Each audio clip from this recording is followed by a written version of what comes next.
you guys are selecting Merrick for your telehealth platform needs. They have a couple different ways that they go about doing this. The first is through a self-selected experience. So there's a table talk panel, which is the full panel. That would be the panel that I personally get twice a year. That's checking everything. You name it, it's all there. The other panel is a checkup panel with a guided optimization. You're connected with a patient care coordinator, and the patient care coordinator will meet with you to determine what your needs are. Thing to be able to help optimize your health or mitigate without judgment. So the discount code again is Table Talk Merrick Health for all your hormone optimization and performance needs. This is Dave Tate from EliteFTS. Last year, we partnered with Ken Kanakin to co-host the Swiss Symposium. It's built on hypertrophy and sport medicine for strength athletes and practitioners to come together in one place, which will be the Columbus Hilton at Easton. You are going to learn how to level up your training based upon the success and failures of others. You have to stay on top of your game if you want to be able to make the success and move forward at the pace that you want. Just to name a few of the presenters that will be presenting, we're going to have Matt Winning, Brian Carroll, Eric Serrano, Jim Wendler. That's just a few. These experts will be presenting on low back injury and prevention, exercise selection, as well as a business, steroid recovery, and restoration panel. If you want to network with one of the experts that we have presenting, we're going to have people there to be able to help you do that. To register for the Swiss Symposium, go to the EliteFTS.com website, look for the banner on the homepage, click that, we'll see you there.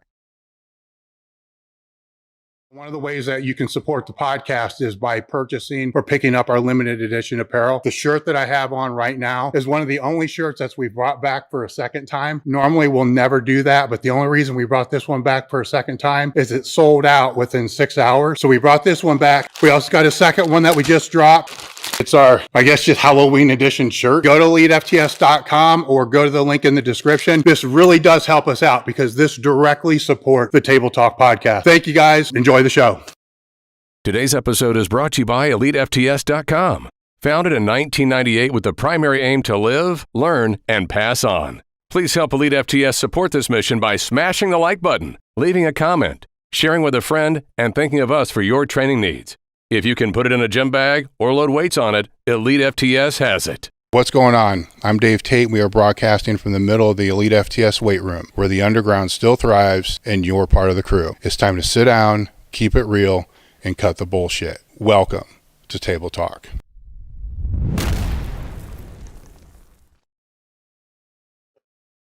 All right, guys, we're back with another episode of Table Talk. Today, my guest is Mike Van Wyck. Really doesn't need an introduction. You've already been on before. Go look at the past one. We're just going to jump kind of straight into this.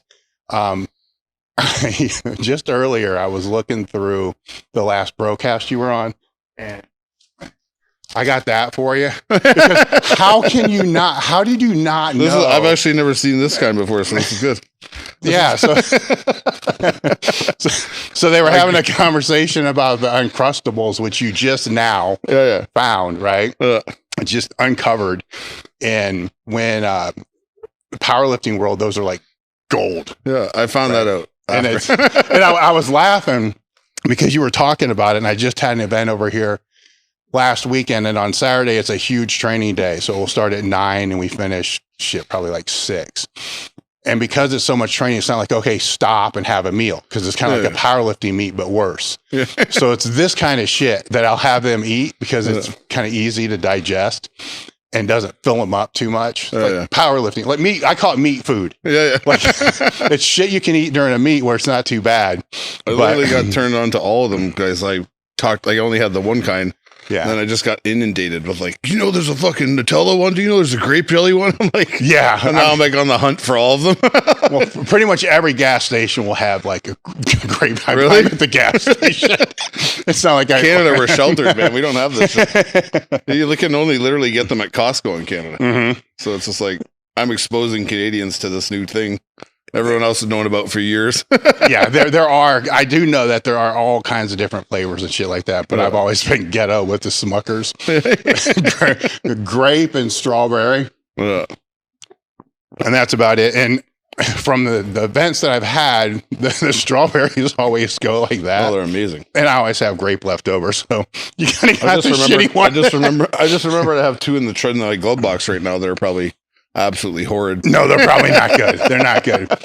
Even if they're frozen, they're still not bad if they're completely frozen. Yeah, I can't get down with that. I gotta wait. Yeah, no, I've never toasted it, so I can't tell you anything about that. I do want to talk about your shoulder replacement, but I don't want to do that. I don't want to do that right from the jump. No, because we're going to lose too many listeners. Because they're going to be these old fuckers, these old guys talking about being beat up and shit.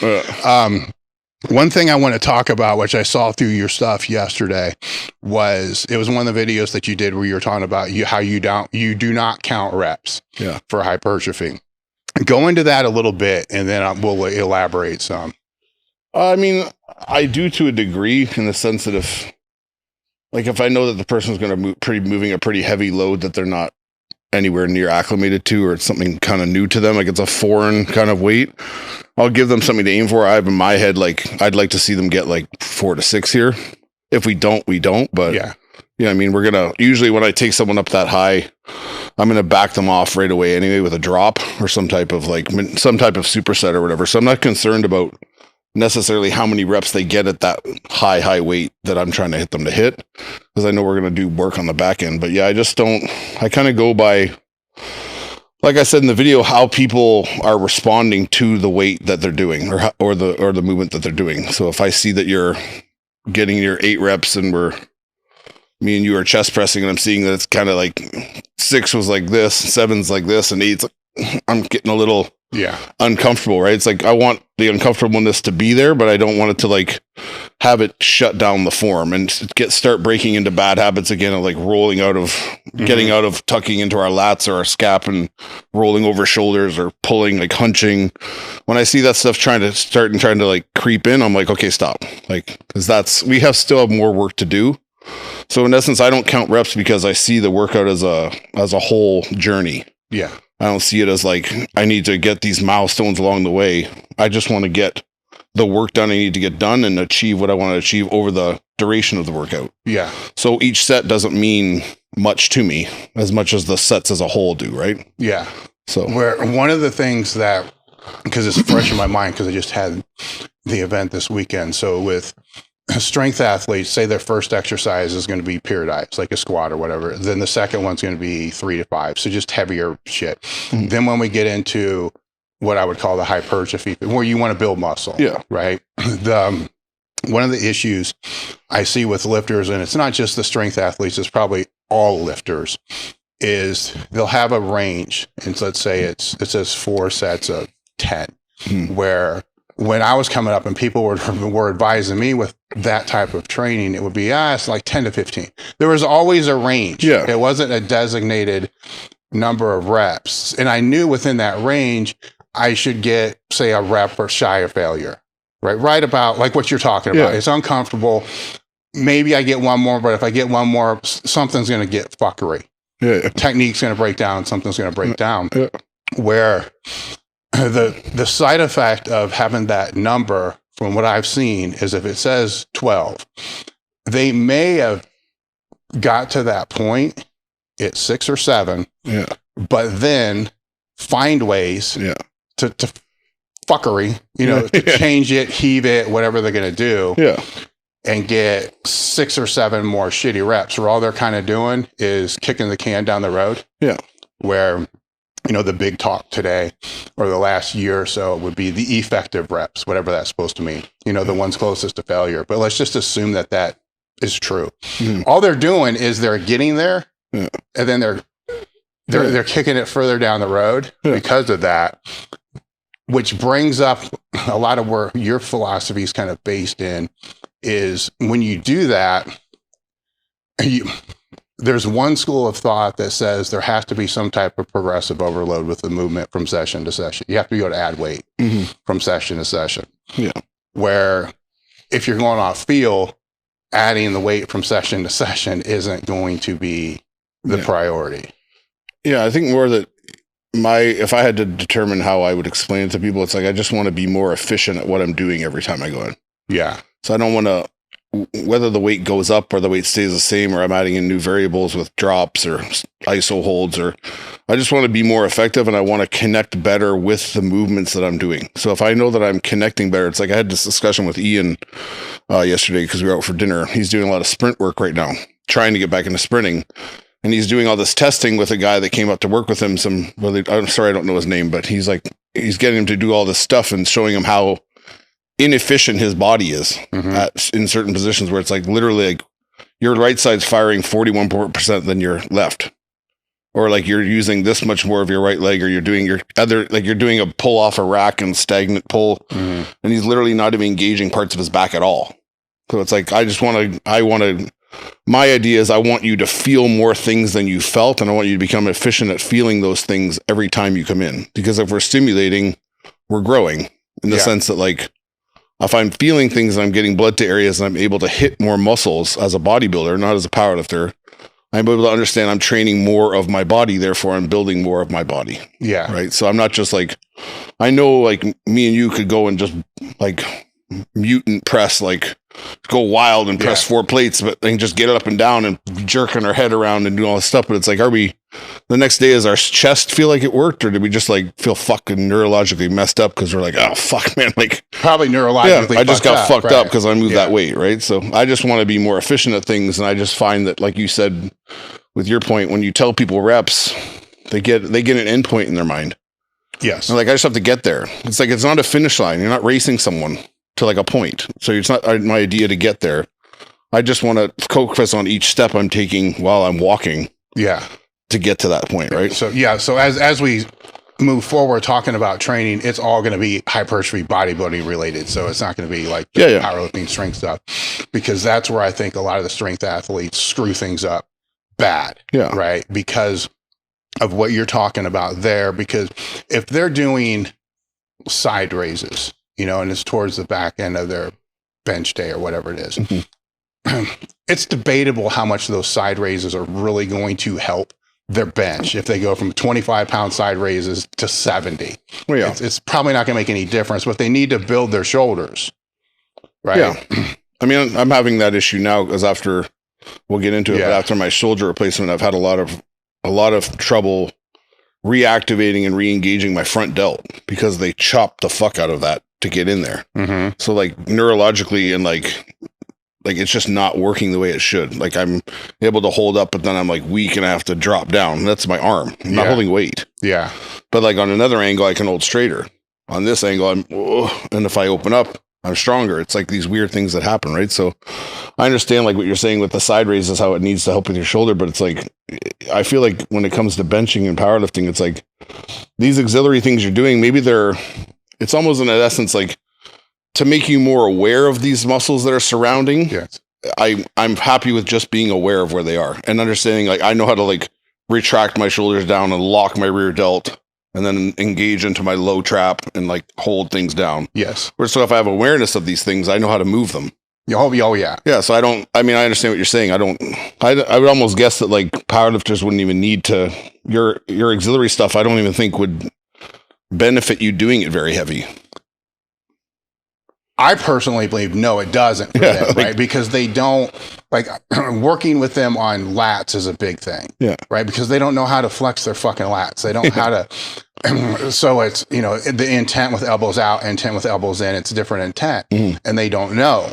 And so it's like if the only way that you can know is to throw a fucking ton of weight on a chest supported row and work your biceps really hard, then that's not going to help stabilize the bench at the top where they got to be able to hold that. And the issue then becomes with them or just people who are training to get bigger, how do they progress in weight? Because there's two things that are going on.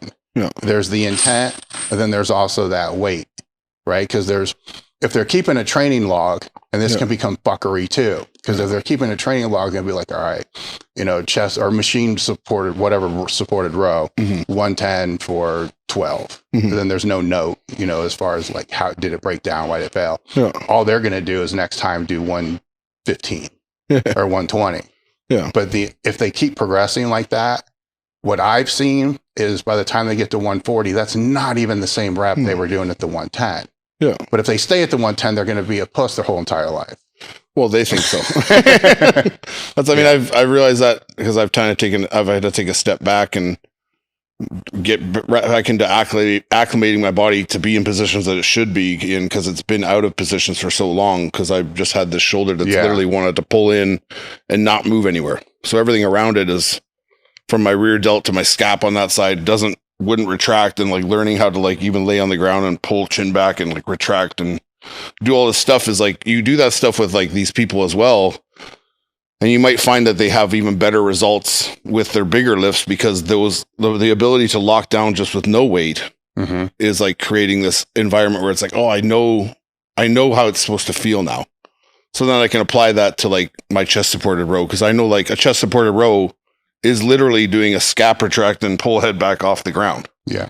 But everyone thinks it's yanking this fucking thing at them and like dry humping the air. But it's no, like the chest pad is the ground. Yes. You are literally retracting and pulling back from it. Yes. That's all it is. But you guys have made it into something it's not. Just because you're like, oh, I have to manhandle weight to get better. So like you said, I think it's a very dangerous thing where it's like, when you're coming from a sport of powerlifting, of course, it's about how much load can I move, because that's my sport. But it's like, on the stuff that's helping you out, it's almost if you treat that as like rehab physio stuff that makes you more efficient at moving those loads because you understand locking down better, you'll become better than you ever could. Where it's like, oh, I did barbell rows and then my bench got even better because my back got better. It's like, it didn't though. Yes. You just got acclimated to pulling weight from below you now. So now weight feels good pulling into you, right? So, well, you made a really good point just a minute ago where you were talking about their bench position is basically that isometric position of and the scaps locked in there and down. Yeah. And maybe they know how to do it there, maybe. But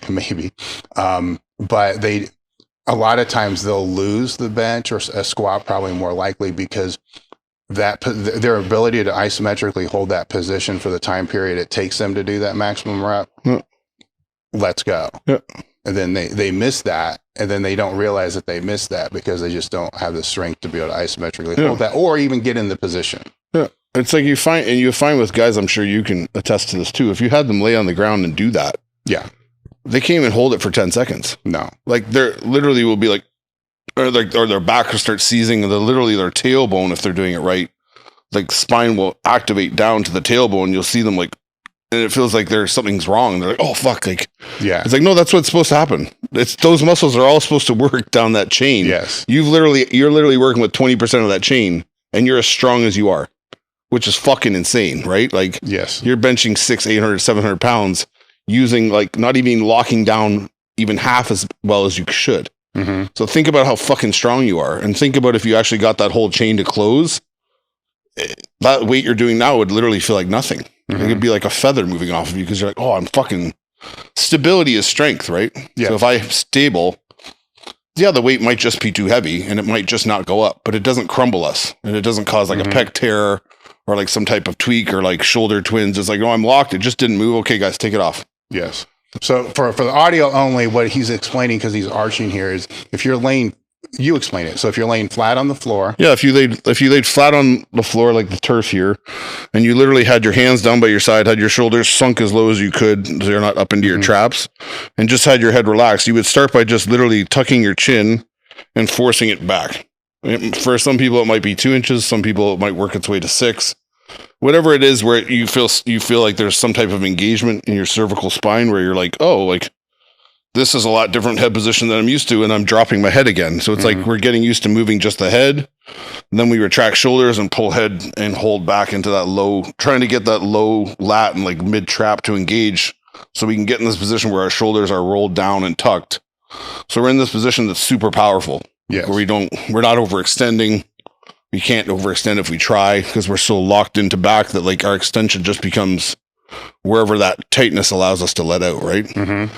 It's almost, I got that, and it started like, you learn these things or you see these things, you start equating it to other things. Like think about jujitsu. If guys are here, and linemen, they're here. Yeah.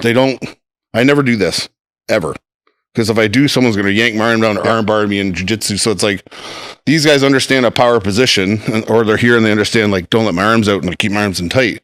But in this sport, we're just like anything to get the thing to move. Yeah. Like, forget athletic prowess or like body mechanics, just like the fucking weight needs to get off me, right? So if you look at these other sports and you see how movement carries over across all things, you start to see reoccurring themes. So it's like, why are we in powerlifting or even bodybuilding, especially, like, why do we think, one, it's just about moving the weight, or two, in bodybuilding, being as stiff as possible? When nothing in life that we do is stiff. Even walking down the street requires a sequence of action, right? Yeah. I don't walk and go, stomp my feet. Yeah, well, I know. It's some of it becomes, one of the things I had down here was, it's a process as you're moving through training, to where the reason why they do it, it's probably the same reason why we did it one time. Yeah. It's fucking fun. Well, yeah. You're moving big weight and you're throwing shit around. Yeah. And I'm not too sure if somebody would have been able to convince me otherwise then. Yeah. Right. So but I can clearly remember people trying to convince me otherwise back when I was doing that stuff, and I was like, this guy's a fucking pussy. Oh, I totally know. I've used that analogy many times, that now we're the guys on the other side of the table. Yeah. Where at one point in time somebody was trying to tell me that, just slow that shit down, flex and do, like, just shut the fuck up. I'm getting stronger, I'm making progress, this is working. That's why it's like, I hope that, just like, when I say this pretty often, like, I don't care if someone listens to all that I say, but if I can say one thing to even, like, the most meathead person out there that's doing, like, the craziest shit you can think of, like, if you can just take one thing from me, like, oh, he said to, like, lock down your back. So, like, yeah, they still do everything fucking haywire, but they're understanding this, like, I need to kind of be here. I don't need to think about all where I'm moving and my first movers and, like, where my tension is and tempo. It's just like, he said I should be careful and kind of lock down in here, so I'm gonna fucking do that. It's like, at least you won a bit. Like, at least, like, yeah, I gave you something that might help you avoid or, like, offset or delay what problems could come, right? So yeah, the compromise I'll put out to them is just give me one movement for each body part where you do it real strict and tight. Yeah. And it can be the last. So do your stupid shit. Yeah. And I'll kind of try to not look. Yeah, just do that. But then when you go to something you have control over, a pec fly or something, do it with intent, do it right. Yeah. And then in my brain, I'm like, that probably did more for them than all that other shit. But the thing is, like, the smart people and the people who are, like, are actually going to carry on and develop a physique and develop a strength, or, like, become these bodybuilders. Like, they're going to grab onto something, right? So the light bulb's going to come on at some point. It might not come on because I said to come on. Like, it's like someone who has, like, this is a bad example, but, like, if you've ever known someone that has a drug problem, the world can tell them they need help. Their own mother can cry in their face, like, you need to get help. You're like, fucking get yourself. Until they realize they need help, they won't get it. Do you know what I mean? It's the same with these, like, crazy lifter guys. Like, they're never going to listen to you. But at least you can be that voice in the head when they do clue in. They're like, I remember he said to do this. And, like, I'll remember this little thing. And now I'm going to try and do that because I realize I'm fucking on this weird path right now. Where every time I go and do chest, I twinge my shoulder because I'm literally on the brink of a fucking pec tear and just ignoring it. But, like, that's what it's got to be. It's just got to be this smooth transition. There's some people that'll just, like, they'll be like, Dave, I don't know what I'm doing. Tell me what to do. And they'll listen to you and they'll be great right away. But the modes are, I think, like 85% of society is like, I got it, dude. Like, I'm going to figure it out on my own. But then if you keep, it's like, if you just keep planting the seed, you think something will grow eventually, right? Well, gym culture is different than it was 30 years ago too. Yeah. Right. So 30 years ago, I can remember people, if it's a lat pull down, sticking their knee in my back and, they just do it, right? You're not going to do that now. No. Right. Because you should. I know. You're in a gym that has people that you're seeing fuckery all the time. How do you determine when you're going to give unsolicited advice and when you're not? Yeah, that's the thing that's changed. Like, if they're looking at me and they're like, oh, like, you mean, like, you think I'll give my advice, but, like, I've learned in my life, like, unless someone asks for advice, just kind of keep your shit to yourself, right? Yeah. Well, actually, now that I'm thinking about it, they can get a lot of unsolicited advice online, right? They're getting it all the time.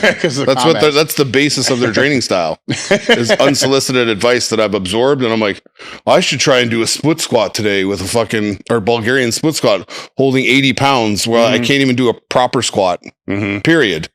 but I'm going to walk this like exercise that is literally the equivalent of like walking a tightrope over 2 points, like a cliff. Yeah. I'm going to walk a tightrope instead of walking over a bridge. That's what I'm going to do to make my gains. I'm going to like do this weird shit. So when you're in the gym now, if I'm to break the lifters that are in there from, say, intermediate under and then intermediate over, what are the biggest mistakes that you see out of the corner of your eye with the intermediate under?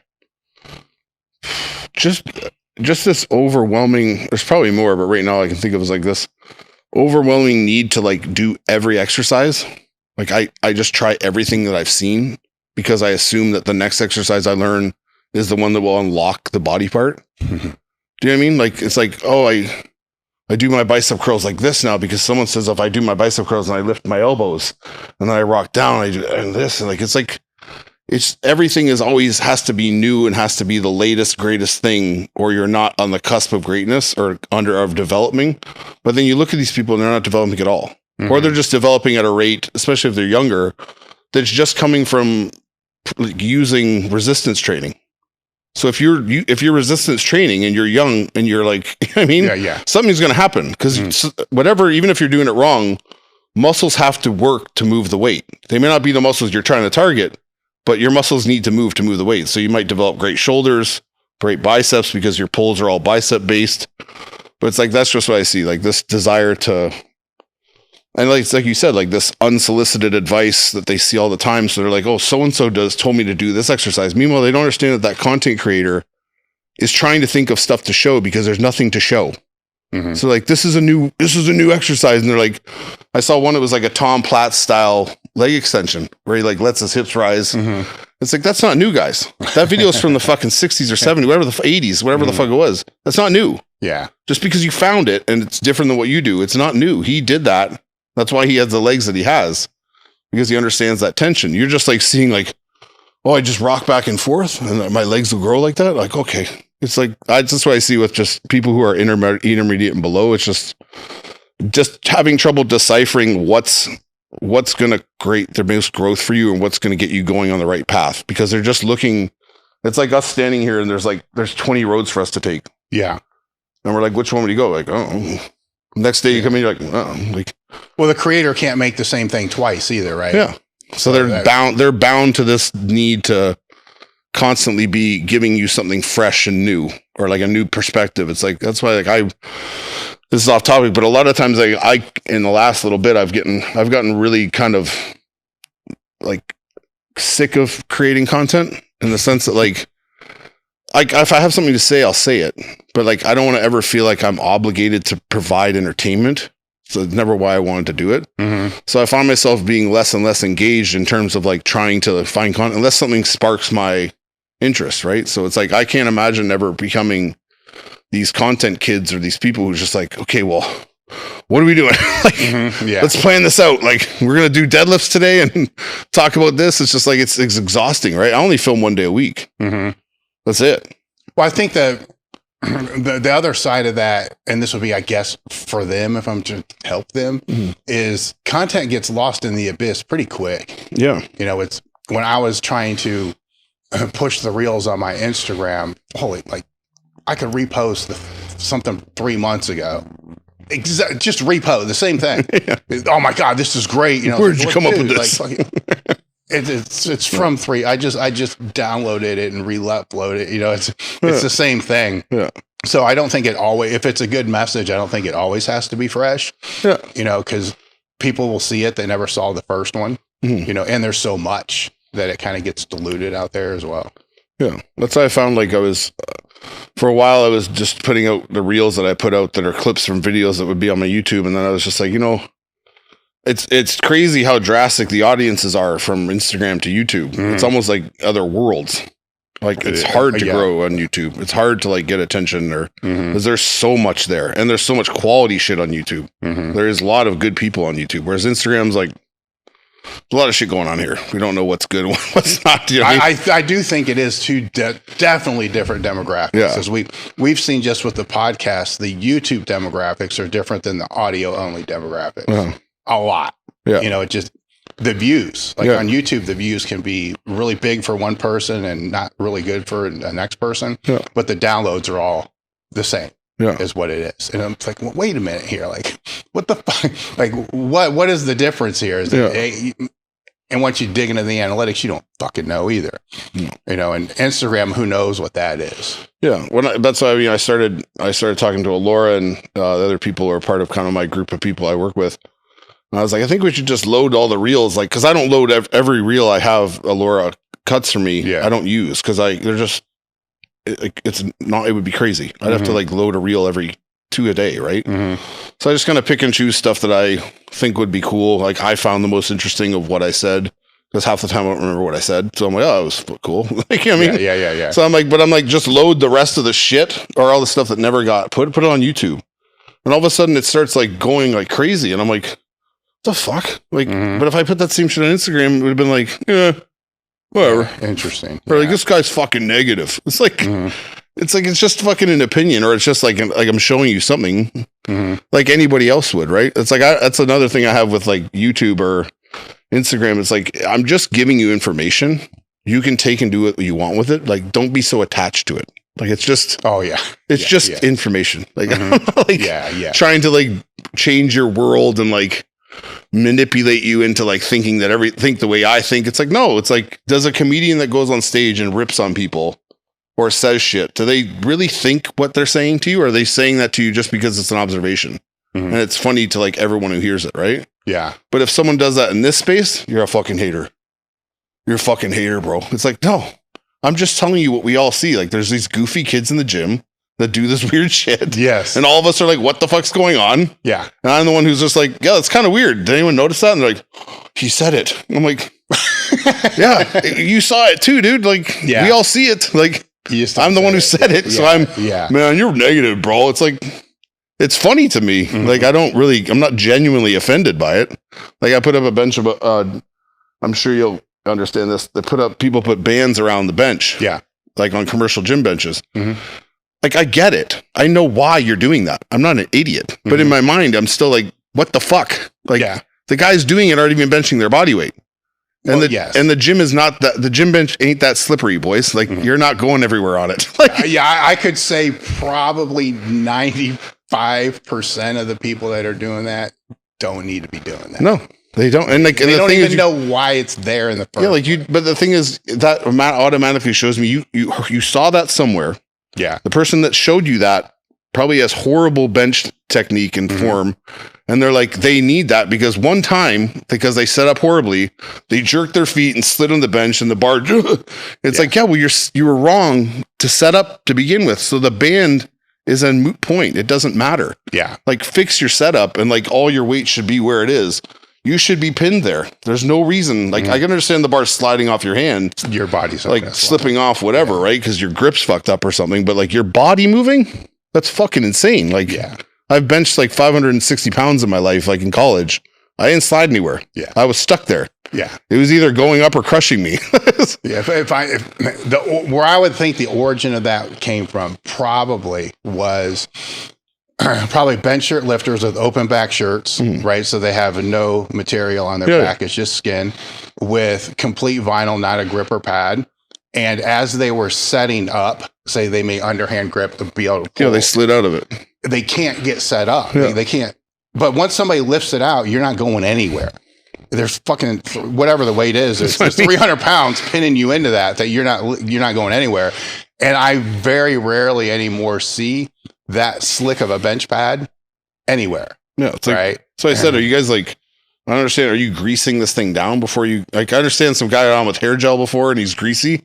You're like, okay, well, like, there you go. Yeah, it's clean again. Yeah, or you got to be sweating like hell, and it's got to be. I mean, like if you're lifting in fucking Metroflex, down in Houston, down in Texas, where Ronnie lifted, and like I could see there's a little bit of condensation going on down there.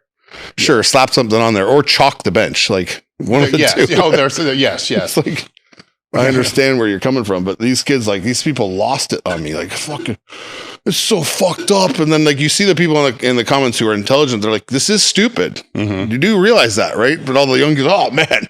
Well, they'll also have sometimes they'll crisscross it, right? So, that happens too. You know, that's like No, I totally get what you're saying with that, because like I said, I can see a point, because it'd be like to stick them with, say, Jimmy Kolb with 1,400 pounds and a band bencher, right? He's got stick them fucking everywhere. Well, yeah. You know, but he's also lifting fucking, he's also that kid who's doing that. He's lifting fucking 10 of you. Yeah. Like above, like he's pressing 10 of you off his chest. Like, you're going to do whatever the fuck it takes to fucking make that thing move, right? Yeah. And I'd highly doubt that their back's tight to begin with, if they have, with the 95% that I'm talking about. Exactly. It's just part of it goes with their apparel, right? So it like goes with that. It goes with their shoes. Yeah. It goes with the 9 other things that they got to pull out to be able to do their bench workout. The best is like kids walking around commercial gyms with fucking Olympic lifting shoes on. And they're doing biceps. What do you do? Do you know what that shoe's for? Like, do you know, you just like walking around in high heels? Like, is that what it is? Like, you're just slanted, like, yeah. It's like, there's no purpose for that shoe outside of the purpose of the shoe. Yeah. You don't wear that shoe around. Like, it's like me walking around on my skates with guards on all day. Like, I just like my skates. Like, yeah. The fuck. And these kids, like, they wear them like they're real shoes. Like, I'm like, you have no clue what you're doing. And if I call you out for that, that's not being an asshole. That's just trying to help you not look like an asshole, because you look like an asshole, man. Yeah, yeah. Like, well, they don't see that the powerlifters that are using the shoe take the shoe off when they're done squatting. Yeah, they want it off before immediately. They do their accessories, because they kind of suck. Yeah, like, it's not fun to wear those shoes around. Yeah, exactly. And the God, what are some of the other ones? The deadlift shoes become very interesting too. I don't understand. Like, the person who came up, like, I don't know whether your stance on this is, but like, I see these guys walking around with these deadlift shoes. They look like water shoes that kids wore when they used to go in the water. Oh, jet ski shoes. No, like, yeah, like, so they don't get like on the beach. That's what they look like. Yeah. It's like, just take your shoes off. Mm-hmm. What's the point? That, like, this millimeter thick pad of rubber underneath your feet is giving you that little bit of grip. It's like, I'm sure if you just stood there in your bare feet or your socks and stood up, again, you're planted in the fucking deadlift stand. Yeah. The weight's holding you there. You're not going to go anywhere. Like, whether you're connected through rubber or you're barefoot, right? So yeah, there's all these little trends and all these little ticks and fucking weird shit that people do. Like, well, they'll see one person, say it's an ultra wide sumo deadlifter that is trying to wedge, you pull the slack out of the bar. Yeah. So they need something to stick. I would say the grippy shit would have originated when I was competing. You'd have plywood platforms with no carpeting, no nothing on it, just straight plywood. And then the fucker before you would use baby powder. And now you got to go sumo deadlift on fucking baby powder. Yeah. Right. So then it's like, well, what the fuck? What's going to grip this?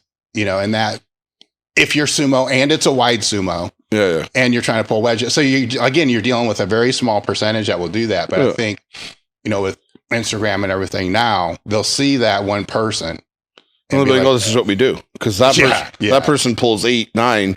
Yeah. Like, it's a fucking walk in the park. And like, it's the shoes, bro. Yeah. It's like, it's the same thing with like kids buying LeBrons or Jordans. Like, I'll play like Jordan when I get these. I'll play like LeBron. You know what I mean? Like, I have to have the gear if I want to be successful, right? Well, yeah. Now, if they're bodybuilding, then what's the fucking point? Yeah. I mean, the Barbarian brothers wore work boots, right? Yeah. So maybe somebody needs to bring that back. Yeah. Like the Timberland brown high heel fucking work boots. I still see Fuad do workout videos in those boots, so he's keeping it alive. So shout out to Fuad. With when you're out here before, one of the rants or frustrations, you have some good ones, where the bodybuilders were always trying to train like powerlifters. Did that go away, or is that still going? The people being mad about it? No, the bodybuilders were training like powerlifters. No, I still see it. I mean, it's just, it's not. I don't think it's going anywhere. I see more of a shift into. It's not a shift because it's always been there as well. Just this like super strict form and like ultra locked down, tense, like isolation. I guess you can call that movement, right? Where it's just like whatever if you're intending for that to hit your lat, you obviously have no comprehension of how your back actually moves. Yeah. Because your back is a dynamic moving thing. It doesn't like work in straight lines, and you're pulling your arm, like leaning over and like all this like weird shit. I just don't get it. Like that shit is running rampant. I don't see as much anymore of like people I still see a lot of bodybuilders deadlifting that probably shouldn't be deadlifting because they're pretty bad at it. Like they might be strong as fuck, but they're not deadlifting the way, like if you saw the deadlift, you'd be like, yeah, you moved it, you got it. Yeah. But it's not going well, man. Like I always kind of looked at that as for a bodybuilder is if you're playing a video game and you have the little life bar at the top, right? And as you play the game, the life bar, drops, right? Where that life bar is your ability to recover from a training session. Yeah. Now, if that deadlift takes up 50% of that life, you don't have much left in that training day to hit everything else you want to hit. Yeah. Or you just do more than what you really should do. Yeah. Which becomes 9 exercises or whatever it was. So it's, to me, that movement takes up too much of the power, the life, the life. Yeah, it's this weird sequence. I always see a lot of guys that do deadlift. They add it into the lift. They add it into like the end of the workout for some reason. I see a lot of guys do that, or I see obviously they do it at the very beginning, like you're talking about. But it's like either way, like if you choose to do that, and that's a lift you want to do because you enjoy it. Why not just do that day? Just leave everything else alone. Do you know what I mean? Like, put all your work and effort into that thing. Let yourself maximally recover from doing that work, and then come in on your next day and hit your back or shoulder day, whatever it is. Like, if you deem it that important, give it that much importance in your program. Where it's like, I just came in today and deadlifted, and I'm just going to do that, and the next day I'm going to come in and do my body parts, right? Yeah. So that was always one that if people were asking me that were just in hypertrophy phases. They didn't. That always kind of got eliminated because is it supposed to be on leg day or is it back day? I mean, I don't know either. Right. So where the fuck's it supposed to go? Then that kind of eliminates it entirely. Yeah. Because but some guys are just like I know guys, and I'm sure you do too. They just like, even if they're bodybuilders, they just want to do it.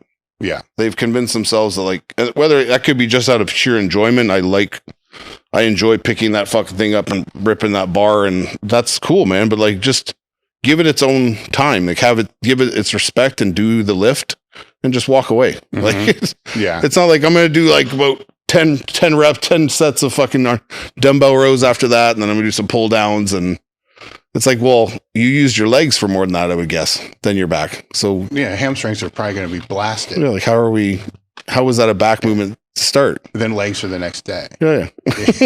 Right. So that's where it kind of falls in with that. Yeah. With your shoulder, you just had it replaced. So how long ago did you have it replaced? It'll be 9 weeks this Thursday. All right. And what was the final straw where you said, fuck it, I'm doing it? Well, I mean, I had been being an idiot and just putting it off and just living with the pain. Because I was just like, I don't want to get another, I just had my hip done, so I don't want to do another surgery. And I had heard like nightmares about recovery from from shoulder surgery. So I was like, fuck, I'm trying to delay that, because I'm hearing nightmares of like, you're stuck like this for 3 months, and then you can slowly start like squeezing balls and like opening bands. And I'm like, oh, fuck that, dude. Like, I just want to like move on with my life. But it actually, I don't want to say his name because it's not his fault, but like a certain doctor gave me a stem cell injection into my shoulder. And that blew the problem up like no one could imagine. Like literally my fucking arm, I got the shot in my shoulder last December, and like from that point on to February, I couldn't even move my arm out. Like I couldn't, if something hit my arm, I'd literally like keel over in pain, and I couldn't like reach my arm out or like lift anywhere. I just had this crazy like throbbing in my bicep. Like, I don't know what it did in there, but like whatever he did or whatever the shot did, it inflamed the area so bad that I was like, I can't, like, it got better, but I'm like, I can't go through this anymore. I'm like, this was the pain level that I reached where I was like, fuck, I don't give a shit what the recovery is like. This has got to get better, because I'm sure that's probably how your hip was too. Well, yeah, the hip came on so fast. Like it literally was, there was a day where something happened, and then it snowballed worse after that. So I knew like every day was getting worse, and I physically couldn't walk. Whereas the shoulder, I could ignore it, like to a degree. Yeah. I'm functioning, I'm walking, I'm not lifting or moving my arm the way I should, but I'm still functioning as a human, right? So it was just the shoulder has been hurting me for a decade, literally. So I was just like, man, like, let's just get this done now so we can move on with life. And you just validated everything with my shoulder as to why don't do PRP or stem cells because I'm not a fan. Since 2004, it's locked, like it's restricted, but it's okay. You know, I can do the things I want. Probably how you were before you had that. It's like I'm cool. It's been a decade. I'm cool. But a lot of people have offered, you know, hey, I'll do this. And I'm like, man, what if it, and my question back was, what if it makes it just 1% worse because then I'm fucked? Yeah. Like, what's the negative? Yeah. And my reply from all of them is, there's no negative. Yeah. I'm like, that's bullshit. There's always a negative. I had PRP and stem cells put in this. Yeah. Felt no relief from either. All right. So after getting it done, it's 9 weeks. Is your range of motion better now than before you went in? Like way better. Way better. Like I have to I couldn't do this before. Yeah. Like I couldn't literally open up to a front double. I'm still restricted because the areas are still tiny. Like, my body's still like, oh, like, what are you doing? Well, there's muscles that haven't. Yeah, like, but they're like, whoa, man, your arm's where it's not supposed to be. It's usually tucked in here. We don't do that shit. So as soon as I get in these weird positions or over rotate or whatever, my body kind of like, ooh, like, but there's no pain. Like I'm sitting here now talking to you. If this was the last time I came, I'd be adjusting my shoulder every 10 seconds, like, cause it's going into some weird spot. And I'm like, or I'm trying to like hold it or put it somewhere where it's jacked up. Whereas now it's like, I can sit here and I can sleep every night through the night with zero pain. Like, so what was the rehab like from that? Well, I'm still doing it, but I mean, I just do a lot of, I just listened to what he said. I did a lot of my own rehab with certain substances. So recovery is a little quicker. How long, if at all, was it locked down? Was it after the surgery? Yeah, after the surgery. No, after the surgery, I was putting an immobilizer, so I had like a band across and just holding my wrist, and so I used that. And when I walked around, but then after like maybe a week or two, I was like, man, like I was taking it off at home because I'm like, I don't need to. I'm fat. I don't need this thing wrapped around my body, holding my body weight, holding my heat in, fucking sweating all the time for no reason. So I'm like, I don't think at home I'm not going to be like, oh, and like reach for something stupid or like get jerked or something. So I'm like, I'll just keep it off. And then I saw my surgeon after 2 weeks, and he's like, you don't have your sling on? I'm like, no. He's like, it's okay. Like, okay. Well, I think that's more so like if you're at the gym and somebody bumps into you and rips your fucking arm, or if you're still bouncing, that'd be a fucking big problem there. Yeah. So it's with your other training that you were doing, how long did you have to take off? Just a week? Just like training people? Well, yeah, training people, but just training the other body parts, training your other arm. Yeah, I mean, I was back in the gym a day and a half after surgery. Like I went and did cardio, and I worked out my left side, and I was like back moving right away. So as soon as they told me like the exercises I could do, which were basic at the start, just like, I forget what the hell they were. They were like just basic stuff, like wrist, like rotating your wrist and like retracting your shoulders a bit, just like getting your joint moving again, arm circles and shit. I was doing all that. And then I was like, I'm not going to sit around and fucking, like, I'm fine. I can walk around and I can drive because I drive with my left. Probably shouldn't have been driving, but well, I'm like, I'm feel good. So I just went back to work, and then I just progressed. Like I do the stuff they tell me to. I get a lot of acupuncture done with like stim attached to it. I work with a guy named Matt Nickel up in, Matt. Yeah. Matt helps me out a lot. So he just kind of works with me and shows me some stuff. I kind of go off and do my own thing. He trying to trust me to like kind of take care of myself. Like a lot of this rehab stuff I find, and I was talking about this the other day, like, it's good, but there's some exercises where it's just like, do you understand that there's a way better way to do that if you just use a piece of machinery, like a lat pull down and just like passively let it stretch you, as opposed to like, there's a specific exercise they have where it's called like roll up the rim, because that's like a Canadian coffee term. I don't think that's what it's called, but you put a band around your arms and you put a roller on the wall and you tuck in and you roll up and down, right?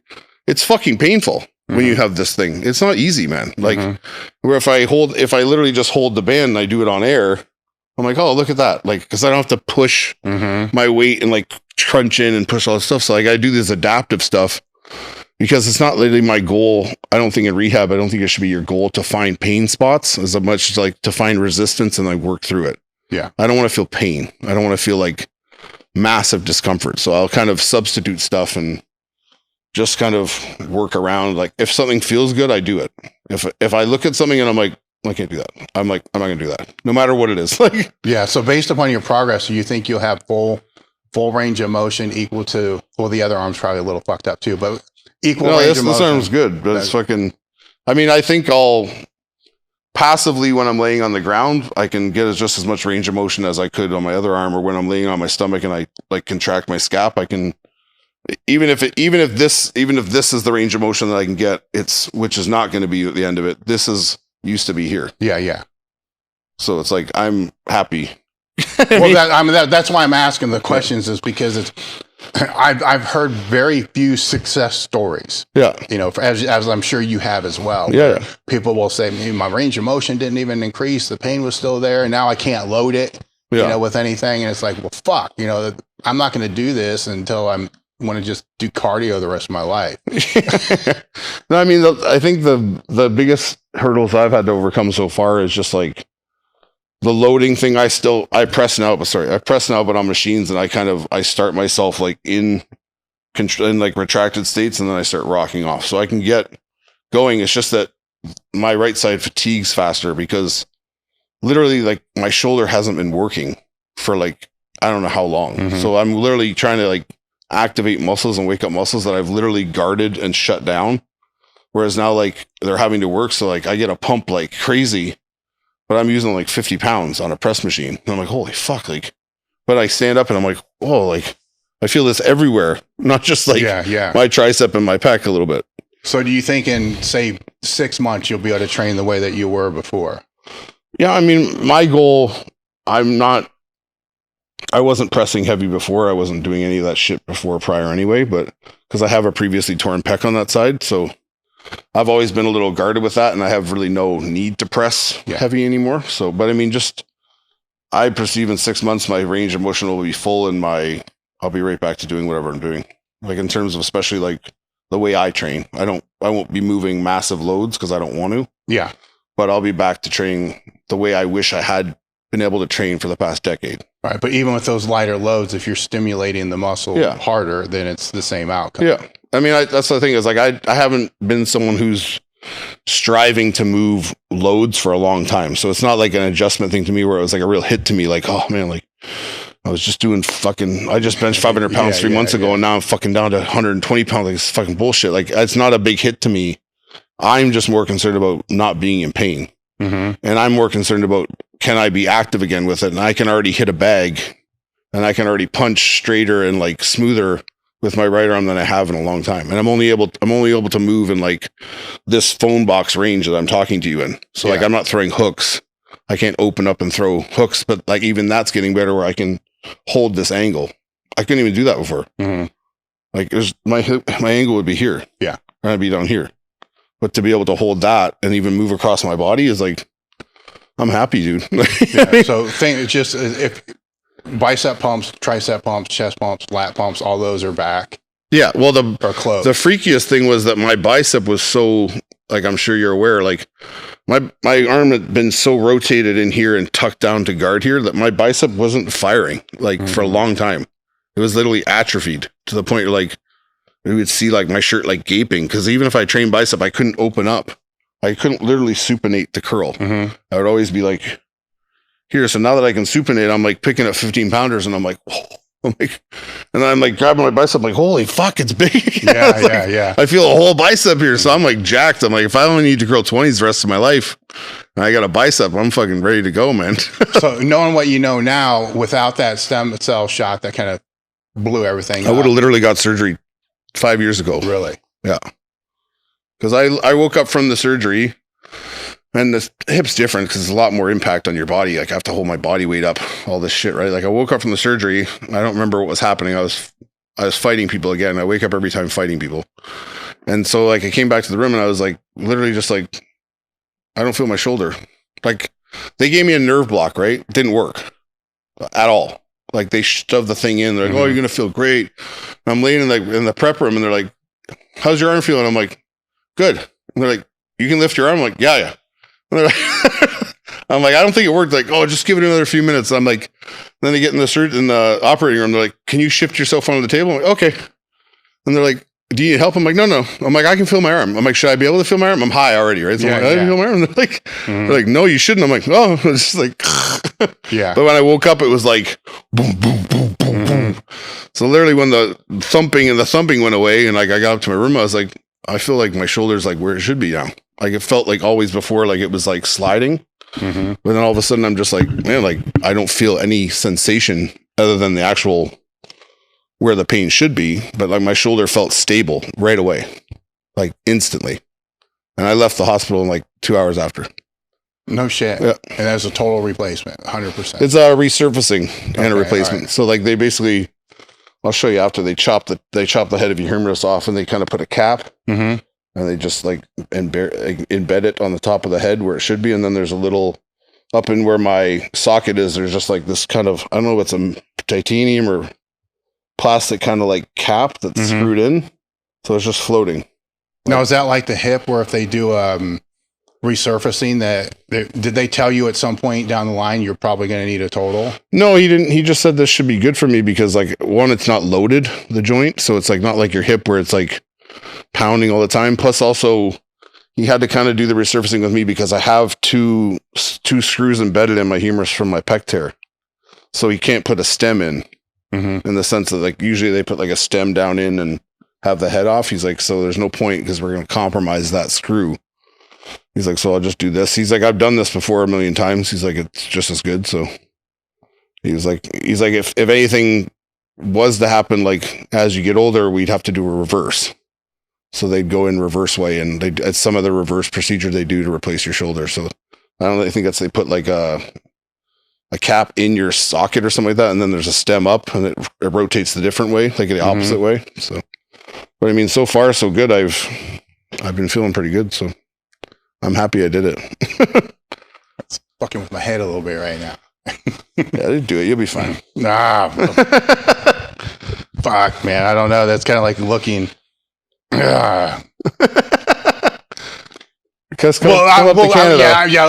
see. That's in my head right now. I was like, well, okay, I'll ask you in 6 months. We'll see within. You're secretly wishing bad on me. No, well, this turns around. Actually, no, I'm wishing good, right? Because we're gonna see how you do, motherfucker. Yeah, because at some point they have to become better at doing this. Yeah, like 10 years ago, 5 years ago, it was like, fuck, no, like no way. It's crazy too, because I know people are like, they're just trying to give me their experience, but I'm with the fan base I have now, I'm getting all these messages from like I was leading into the days of surgery, like, oh man, I hope your surgery goes better than mine. My fucking arm's still fucked. Like, motherfucker. Like, yeah, that's where I'm at. So right? I'm like, oh fuck. He's like, yeah, man, it's been 6 months. I still can't lift my elbow up. I got pain all the time. I'm like, what the fuck?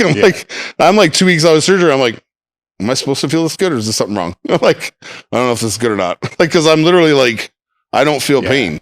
No, it's good. It's good. Yeah, but in my mind, I'm like, is something coming down the road? Like, but I'm just waiting for you to tell me, like, well, you know. Well, the thing that might hamper me and might kind of be a detriment to me is that I had a lot of issues on this side because of my pec tear. So I had a lot of adhesion, a lot of scar tissue, a lot of like, this area was not in a good shape prior to the shoulder. That's why the shoulder was bad, because of the lockdown in the pec, and it was like anatomically fucking up. Like the head of my humerus was literally falling out the back of the socket of my shoulder. Yeah. Like it was literally sliding out to the point where it's like, I used to tell people, I feel like my arm's hanging in the wrong spot. And the guy's like, your arm was hanging, like literally dislocating in a spot and going back in.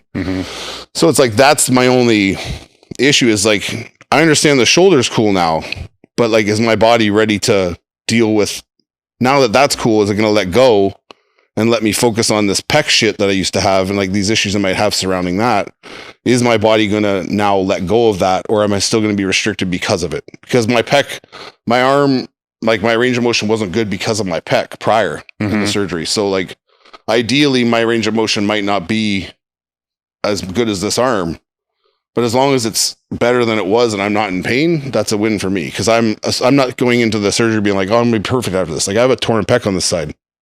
And like I have screws in my bicep. Maybe that's why it helped. Maybe that's why it's helping so much. Yeah, it's holding it in. Yeah, maybe. I don't know. I'm just thinking like a meathead right now because I got a torn pec too. Same issues. Yeah. So man, that might be the difference between why it works for you, but it fucking didn't work for those other people. Yeah. They didn't have torn pecs and. The thing is, people sent me like their x-rays of their shoulder, and I'm like I'm not a doctor or a surgeon, but that looks fucking bad. Like, I don't know if you went to like a reputable dude. Like, I made sure that like who I went to, Dr. Valiette, was like top dude. Like, I asked everyone I know, like, you know, Dr. Khan, Dr. Khan in Toronto, I asked like Dr. Galley, I asked everybody. I'm like, send me to the best shoulder person. So I went to like see 2 different guys. And then a guy named Dr. Theodopoulos in Toronto, he's like deals with the Blue Jays and shit. Went to see him because he does shoulders. And he's like, he looked at my thing. He's like, you need a replacement.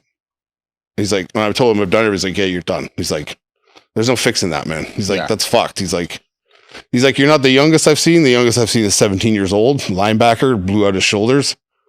And he's like, but like, you need that out of there. He's like, anything is an improvement to what you have. So he's like, told me like, go see Dr. Valiette. Fucking went to see him. He's like, when do you want to do it? I'm like, tomorrow. He's like, well, let's give it a month, you know, enjoy your summer. I'm like, all right, cool, man. Yeah. But he was cool as shit. Came up fucking, like, everything has just been smooth as shit. Like, it's been me listening to him, like, not pushing and purposely. Same thing with my hip. I haven't been going crazy. I just had my 1-year checkup for my hip. He's like, your hip is perfect. Like, what we put in, the x-rays from the month after to right now are exactly the same. Like, you haven't fucking damaged this or shifted it, or, and it's just because I got out of that mindset of being like, hey man, like, I'm not like superhuman. I do have these fake things. I need to like act accordingly. I'm not doing that again, bro. I'm not going in for a 3rd hip surgery. It's like, I'll lift less weight and I'll look less jacked, just so that I don't have to deal with that again. And if that's the lesson I have to learn, then I'm an asshole for it going that far. But well, with because it's been both my hips. With my hips, I could find ways around. Like, I can do this, I can do this, I can not do this. The shoulder, there until you know, I can't conceptualize ways around if it's bad. You know, if it's a bad outcome, it's like, oh, then what do they say is wrong? Like, what do you think is wrong? Total replacement. But you have no space in the joint? None. Cartilage is down? Yeah. Cartilage, bone spurs. Yeah. You know, get it out of there, man. You'll be good. We'll wait and see little BPC, little TB 500. Yeah. Well, how much do you think that stuff helped? Did you use it for your hip too? Yeah. I was on I don't give a fuck. I don't care what people think about me. I took a certain protocol for, I have a very poor affinity to DECA. Me and DECA do not get along. I don't even like myself on DECA. And that's how bad it is. Like, when you know yourself to be an asshole, like, you're like really aware that you're an asshole. You're like, what the fuck's wrong with you? But this time, like, it's either that or I get like super anxious, and I'm like, you know what I mean? Like, but I like person I dealt with who helps me out with a lot of my shit like that. He's like, if we want this to heal and we want this to expedite and we want the soft tissue to heal and everything to like really everything to settle, you kind of need to run this for X amount of time. We need to get like maximum kind of saturation, for lack of a better word, to get these plasma levels up in your blood so that this drug really does what it's supposed to do. And I listened, and I like the first month was like whatever. And then as I creeped on further, I was like, man, I was like writing everybody like, think you can stop it now? Like, yeah. I think it's time to get off this and switch to something else. Like, because I was like, I told him, like, I feel like I'm like a woman who's menstruating right now. Like, I'm seeing ads on TV and I'm like, oh God. Yes. And then I'm like, shut the fuck up, asshole, to like random people. So like, this is like an interesting fucking roller coaster ride. But yeah, I mean, it's hard to say, right? Because none of us know. Like, how would we know if the peptide's working? How do we even know if the peptide is the peptide? Well, you don't. Exactly. And there's other things in there. You don't know if it's the other things. So it's like, I hope, and I have the intention of, I'm using it the way it's said to be used, and my recovery is going better than it should be. I'm far ahead of someone else in my place that would have had the same thing done, according to everyone that I talked to. So is that the reason, or is it just maybe some like by chance I just recovered better than people? But like, I don't think like, I can't trace it back to like, oh, I started this on this day. Yeah. It was this bad before and then it improved. It's like, no, I was on them from the beginning. So, well, even if it's placebo and it's working. Yeah, well, then fine. Fuck, give me the whole bottle.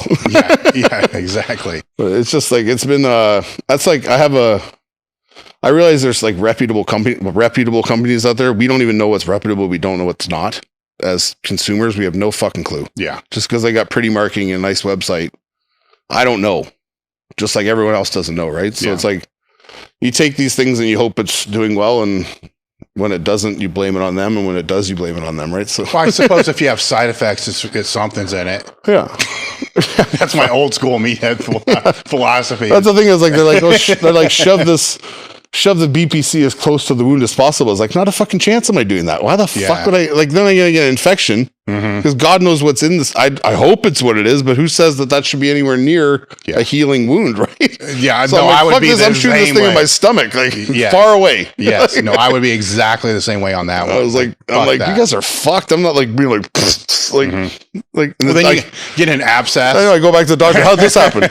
Oh, this is disgusting. I'll tell you this. Your viewers will fucking want to turn off for sure now. So I had I forget what it's called, seroma. Do you know what that is? So I had this seroma fluid buildup, for people who don't know, like underneath my scar.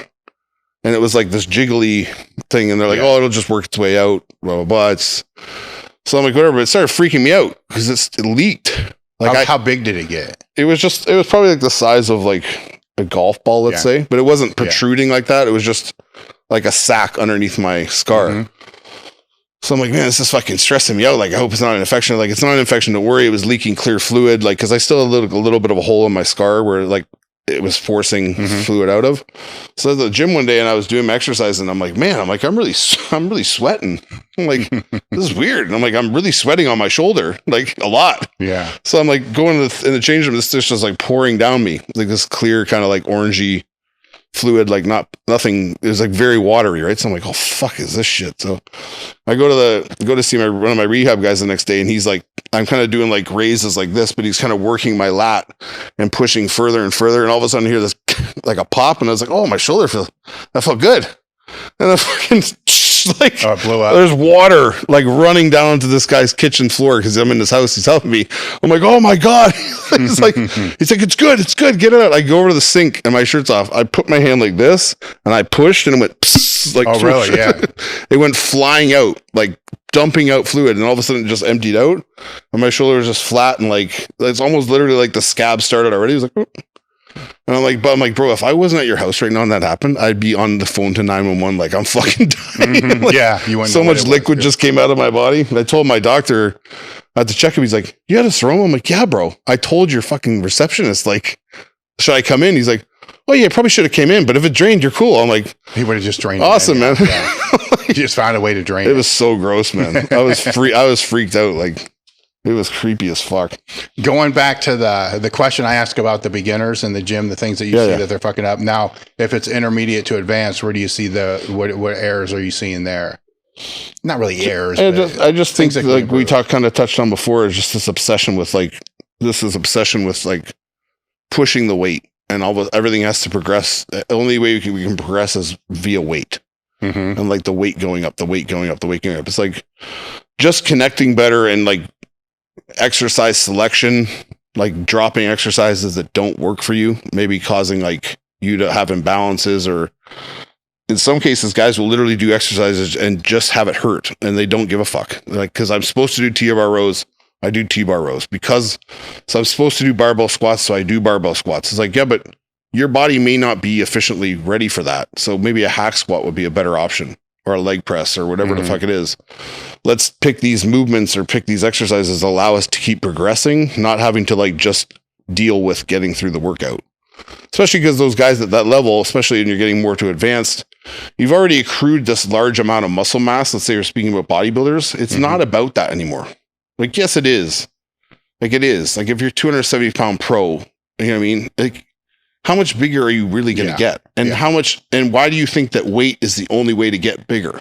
Like, it is, obviously we need resistance, but like, why don't we just pick out these individual body parts or sections of body parts that would need to come up? Because if I have like a shit back and all of a sudden I blow up my low lats and my erectors and my low trap, now I have a back that was twice the size, but it didn't grow. I didn't grow at all in terms of overall density. I just filled out a frame. Which as you know, on bodybuilding stage, a filled out frame with new development body parts looks like the guy gained 20 pounds in the off season. Yes. But he's the same fucking weight. He might be lighter. but like those parts are there now, right? So I just picking your path as an advanced lifter, especially as a bodybuilder. I think the more advanced you get and getting past the intermediary, the focus needs to become on like being a bodybuilder. Like bring up your lacking traps, bring up your outer pec, or bring up your biceps. Like focus on these areas that need to be focused on, that are the most glaring. Work with them, then shift to other ones. Like understanding, like I understand where this one's coming up and we're on a good path. Now I'm going to start introducing these things.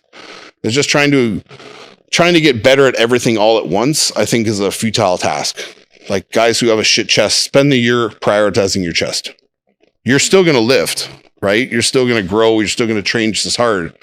But I'm going to consciously make an effort to like feel my chest more, find movements and angles that work my chest better, so that I can see this one body part actually improve, that needs improving, that will literally change the way I'm viewed when I'm on stage. So when you say prioritize, what's that look like outside of what you just said? I would prioritize it in terms of like maybe learn from someone that you perceive understands the body part well, or teach yourself. And then prioritizing lift, like do it more than once a week. That body part only though. So at least you're reinforcing this movement patterning, or this new style of training, this new stimulus is being reinforced all the time. Yeah. But we're not doing it to everything. It's not like, oh, my back and my chest and my legs need to come up. Training them all twice a week. It's like, no, like you're still going to train them hard, right? Yeah. But we got to tell our body, like, it's not that bright to be like, yeah, I really want you to understand that I want this area to be like maximally stimulated and maximally grow. So I need to like keep poking you, being like, hey, chest, not chest, legs, back. Like, and honestly, God, you're not going to recover from that work, as we know, if I'm pounding back and legs and chest twice a week. Your body's like, I only have so much to give here, dude. Yeah. Like you're only giving me what I can work with here in terms of drugs, in terms of calorie. Like I'm going to decide what's needed more, not you. So I don't want that decision to be too hard. I want it to be understood that it's what I'm trying to grow, right? Well, I think a key thing that you said there was for a year. Yeah. Like when... Not a month. Yeah, well, that's where I was not like go. My gap between shows of 3 months, like I'm going to bring my chest up. Like, no, motherfucker. Take a year and prioritize, even if it's in sections of 4 months, like, or 3 months, whatever, right? I'm going to like, this is where I'm going to really focus on chest. I'm going to learn from someone. I'm going to try new pressing. I'm going to try a completely different style of training. I'm not even going to focus on weight. I'm going to focus on contraction and feeling. Then I'm going to keep that mentality while I'm training my chest again, but I'm going to like shift my focus to getting better at these body parts so that I can become a better bodybuilder, not just like a bigger meathead. Well, and doing it long enough for it to work. Yeah. Because that would be a thing that I see as the weekly prioritized body part. That's fucking retarded.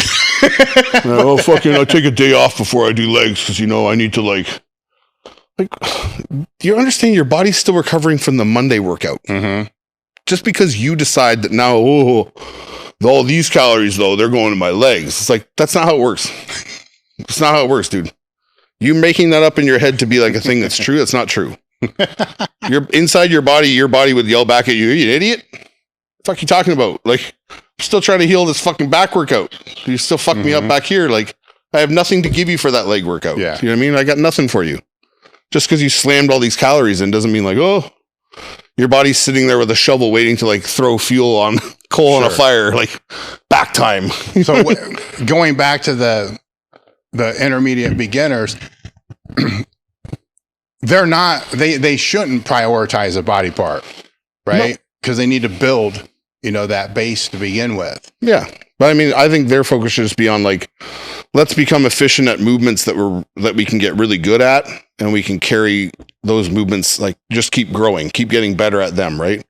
Don't focus on all these movements. Like yes, you can trial these movements, but like you're going to know pretty quick. Like I feel a lot better doing a hammer strength incline press than I do doing dumbbells. I don't feel anything, but I'm able to like feel the hammer strength better. Okay, so chop the other thing out. Like, let's stick to the stuff that works, that we feel that actually causes us to feel sensation and stimulation. And let's just get rid of the rest of the shit. Maybe one day you'll come back to and you'll be like, man, I tried dumbbells again and they feel a lot better. But that's because your mechanical pathways are better on pressing on angles, because you actually were working on like fixed lines for a long time. Yeah. So now you understand how to feel free weights better, or the opposite. It could be like, I don't feel shit on that hammer strength thing because all I do is jerk my shoulders around. But when I have a dumbbell in my hand, I feel a lot more stretch. I feel a lot more contraction, right? That's like just the intermediate guys. I mean, the beginner guys, I would just say, find a path, like find a good coach, find someone like you, or find someone like any of these guys out here who can set you on the path of like these core lifts, being really good at them. And then let's sprinkle in the new stuff here and there. Understanding that the movement patterns and what we've developed over the core lifts will carry into these other movements because they're not much different. They're just different angles, different like lengths of let out, whatever it might be, right? So yeah, see, the question I was going to ask is what would be those core movements they should try to focus on to become better, but you kind of answered it, which would be the ones that they feel it the most on, because it may not be it probably isn't going to be a barbell row if it's lats. Yeah. It's going to be different for every person. Like, I'm sure you've seen guys in the gym. Everyone's seen guys in the gym. They're just like for barbell rows, for example, they might just be animals. Mm-hmm. And that angle for them is no problem for them to hold that posture and like maintain a like stiff neck and like lock down in their lower back and erectors and just row a beautiful row. But like that guy should stick to that because he feels it. He's like, yeah, man, I got a crazy back pump from those rows. Like I feel fucking fantastic. Whereas the other kid who trains with is like, fuck, man, this was horrible. It's like, well, he needs to go find maybe a low cable row, because he needs a fixed chain of movement where he's not having to balance his body weight because maybe he has shitty hamstrings or poor lower back development. Like he can't hold postures, right? Yeah. But doing the cable row, after a while, the low cable row might lock him down in those positions. Then it transfers in his mind, oh, this is no different than the cable row. I just need to go a little lighter and like acclimate to moving the weight. But there's no difference. Like I'm still moving the same way through the weight. I think just like I said, like different people have to find what works for them and then allow that movement to carry over into other things. Just doing lifts for lift's sake is stupid as shit to me. When would they consider the body part done? What do you mean? Let's say they're training lats or the back, right? And so for some, it could be 7 movements, which it shouldn't be, but if they're going to focus on these 2 movements or whatever it's going to be, they could train for 2 hours doing all these. I think the best advice you can give, and it's pretty vague to be honest, but I can't help but not be, is like, we're just trying to stimulate. We're not trying to annihilate. I don't want to go till I don't feel anything. I don't want to go till like, I start to understand like my lats are no longer something I feel because they're so burnt that now I'm just on trap and like upper back and I'm just ripping weight for the rib rate. And it's going to be hard for people because when you're in that phase, you think more is better. But I would argue with them that you should almost be training less at that point, in the sense that like, I just want to stimulate, and that stimulation period will get longer because you're going to get better and you're going to get acclimated to the work, right? Yes. But over time, it's like those sessions will become longer. It's like if I train a beginner nowadays or like a kid who comes to train with me, I only need to train you for a half hour. You signed up for an hour and we're going to make an hour work, but like you need a half hour. That's it. Because you're done. Like, especially on a body part like chest or back that they haven't really like engaged before, you can see like the life has left the body. There's everything's a fucking in between sets. It's like, it's okay. Well, like it's okay for it to only be that little stimulation because the body's going to respond in accordance to that. Like, it's like, it was stressful as fuck. Yeah. And the body, and if anything, you're doing less work. So quicker recovery. Let's come back in next week. Let's stimulate again. The reps might go up. We might do one more set. We might do one more exercise just to get used to acclimating to something else. But like this slow progression of building up to like this long-term training session is what is ideal, I think, for bodybuilders. Yeah. Well, I'm putting it out there because of the pendulum between the high volume and low volume. So HIIT training and high volume training. Yeah. I mean, I'm a big fan of volume training, but I think it's within that person's parameters of what that might be for them. Like if they don't have any background of training, high volume might be 3 sets of 4 exercises of 10. You know what I mean? Like, it's like, that's a lot for them. But like, when I get new people, I always it's always just like, how do you train normally? And they'll tell me, and I'll be like, okay, well, we're going to do this today. And let's just see how that goes. And then they can they already have a base of what they do. And then how they have what I do. So it's like, you can kind of blend things together. I'm not going to tell you how to train. Yeah. But like, let's take what felt good, but let's also understand, like, I try to let people understand, like, this is where it should end. This is where the session should end, but we're going longer because we're teaching today, or I'm showing you stuff, or like whatever it is. But like, It's just like understand you have an envelope of like what you have available to you that day neurologically and like muscle function wise. Like if I'm emptying that all, then I need to just leave and come back and understand that later on I might have more work that's available to me or more energy, right? So, yeah. Well, their work capacity will increase as they train, so it will build up from there. But I think we get on the flip side of that, we get to like these advanced people, especially like pro bodybuilders. I've seen them in my gym and all over the place, and they're training for like 2.5 hours. That's ridiculous. Like you're not getting anything out of that, other than you're just like don't want to go home. Well, are they really though? Or are the rest periods super long and there's a shit ton? It's also it's almost like this. Like it becomes like it becomes like this elongated like muscle like massage session where I'm just like give me a little stimulus and I just chill out, and then I get a little stimulus and I chill out, and it's like this lackadaisical like I'm just here doing shit. Mm-hmm. Whereas like if you had condensed that 2.5 hours into an hour, you really would have had a workout. Like, you would have been pumping like crazy, right? It's just some people, everyone's different, but I would rather just get in and get the fuck out, like get the work done and leave, right? So understanding where that is for you is hard though, because I have to understand like, am I done or do I have a little more in me? And that fine line of finding that sweet spot is where like really good lifters happen, right? Yes. So it's just, there's no one that can tell you because no one can feel what you feel.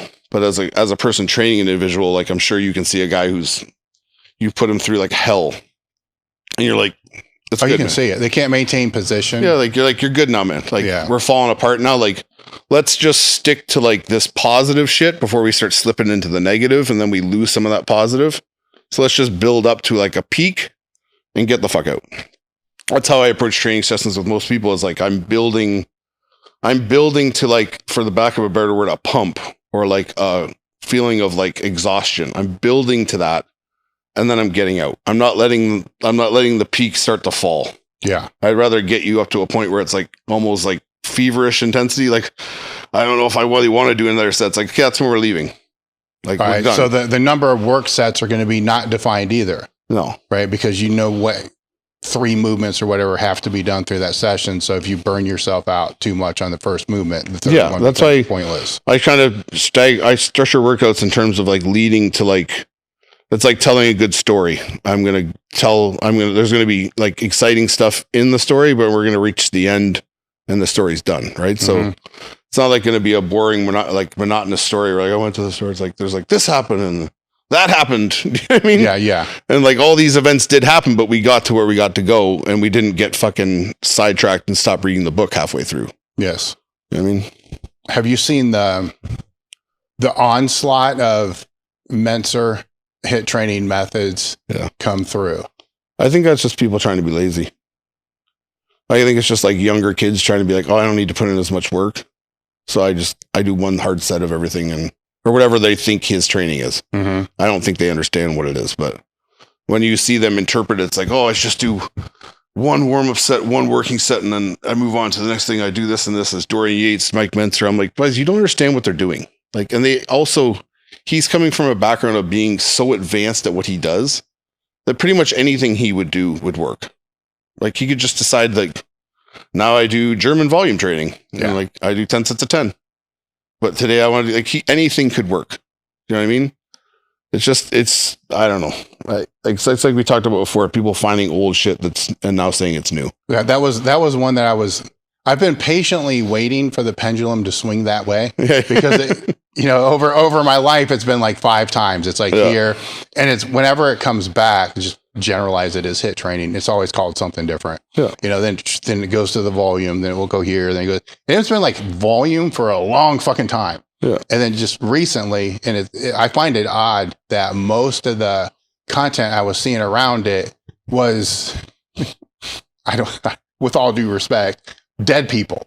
Right. Yeah. So it was like Mentzer videos or Arthur Jones. It's like they can't tell you what they were thinking. Well, yeah. We can't ask their opinion. They're not around anymore. Well, where's the people doing it now? Yeah. Right. So that was the one because that's normally how it will happen, is like somebody's going to pop up. And normally it would be a pro that was doing a really high volume for a long period of time.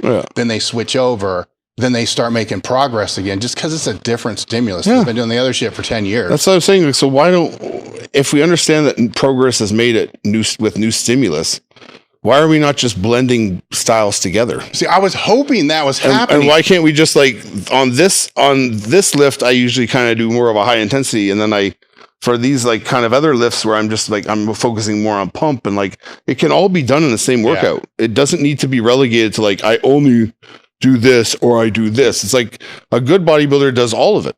Yeah. And I think the reason why it wasn't coming back is I started thinking, people figured that out. No, they didn't. We didn't come back for that long either, because I think it kind of went away already, didn't it? Yeah. You know, I don't see it as frequently as I did like a month ago. Yeah. It was like boom, boom, boom, and now it's like gone. I'm like, okay, so did this only last a month? Yeah, it's almost like there's like a bot out there, an algorithm that's just like literally just spewing out what's gonna hit. Yeah. Let's just see. Like, remember this? It's like, and it's either picked up or it's not, and so they come up with something else, right? Mm-hmm. Like, could be a new way of dieting, a new breakthrough supplement. Like, it's always there's something new. Because I train a lot of lifestyle people. It's, for lack of a better word, just regular people. Mm-hmm. And they're not in this bodybuilding world, but they're into working out. They're into being in shape and muscle. And every time they come in, did you hear about Ashwagandha? Mm-hmm. Or did you hear about this? Did you hear about cold plunges? I heard if you take this, it's fucking great. I'm like, what the fuck, man? Like, it doesn't do that. Like, it's not like you haven't been missing out. And like, this is the like missing key ingredient to why you're not looking the way you want to look. It's just like, you can't understand that it's just consistency over time. And whether you want that to be high intensity training, whether you do volume training, you want it to be whatever, it's just the consistency that we need. Yes. So do what you want to do, but be consistent about it and have purpose. And stick with it for a long enough period of time. Or like if you're someone that's attention span is like really low, like give yourself periods like, oh, I'm going to do this for a month and I'm going to do volume for a month. Like, give yourself that freedom to do that. Mm-hmm. So you're not bored, but like, understand it works regardless, especially if you have any slight bit of talent or ability to build muscle. You can train however you want, dude. Yeah. Oh yeah. Like, it doesn't fucking matter. I've seen like the biggest guys in the world, massive pro bodybuilders, like train, like if you look at them, like they look like they're sleepwalking. Like a bicep curl is like not a sound coming out, not a fucking grunt, not a drop of sweat. Arms are like 24 inches. Just like, yeah. I'm going to do presses, 4 plates on each side. Walk around the gym, walk the fuck out. It's fucking frustrating. It works, man. Some people have it, some people don't, right? Like some of us have to work a lot harder for it. Other people have to barely work at all. Yeah. Cool. I got to take a piss. Let's take a break. Yeah. You guys are selecting Merrick for your telehealth platform needs. They have a couple different ways that they go about doing this. The first is through a self-selected experience. There's a table talk panel, which is the full panel.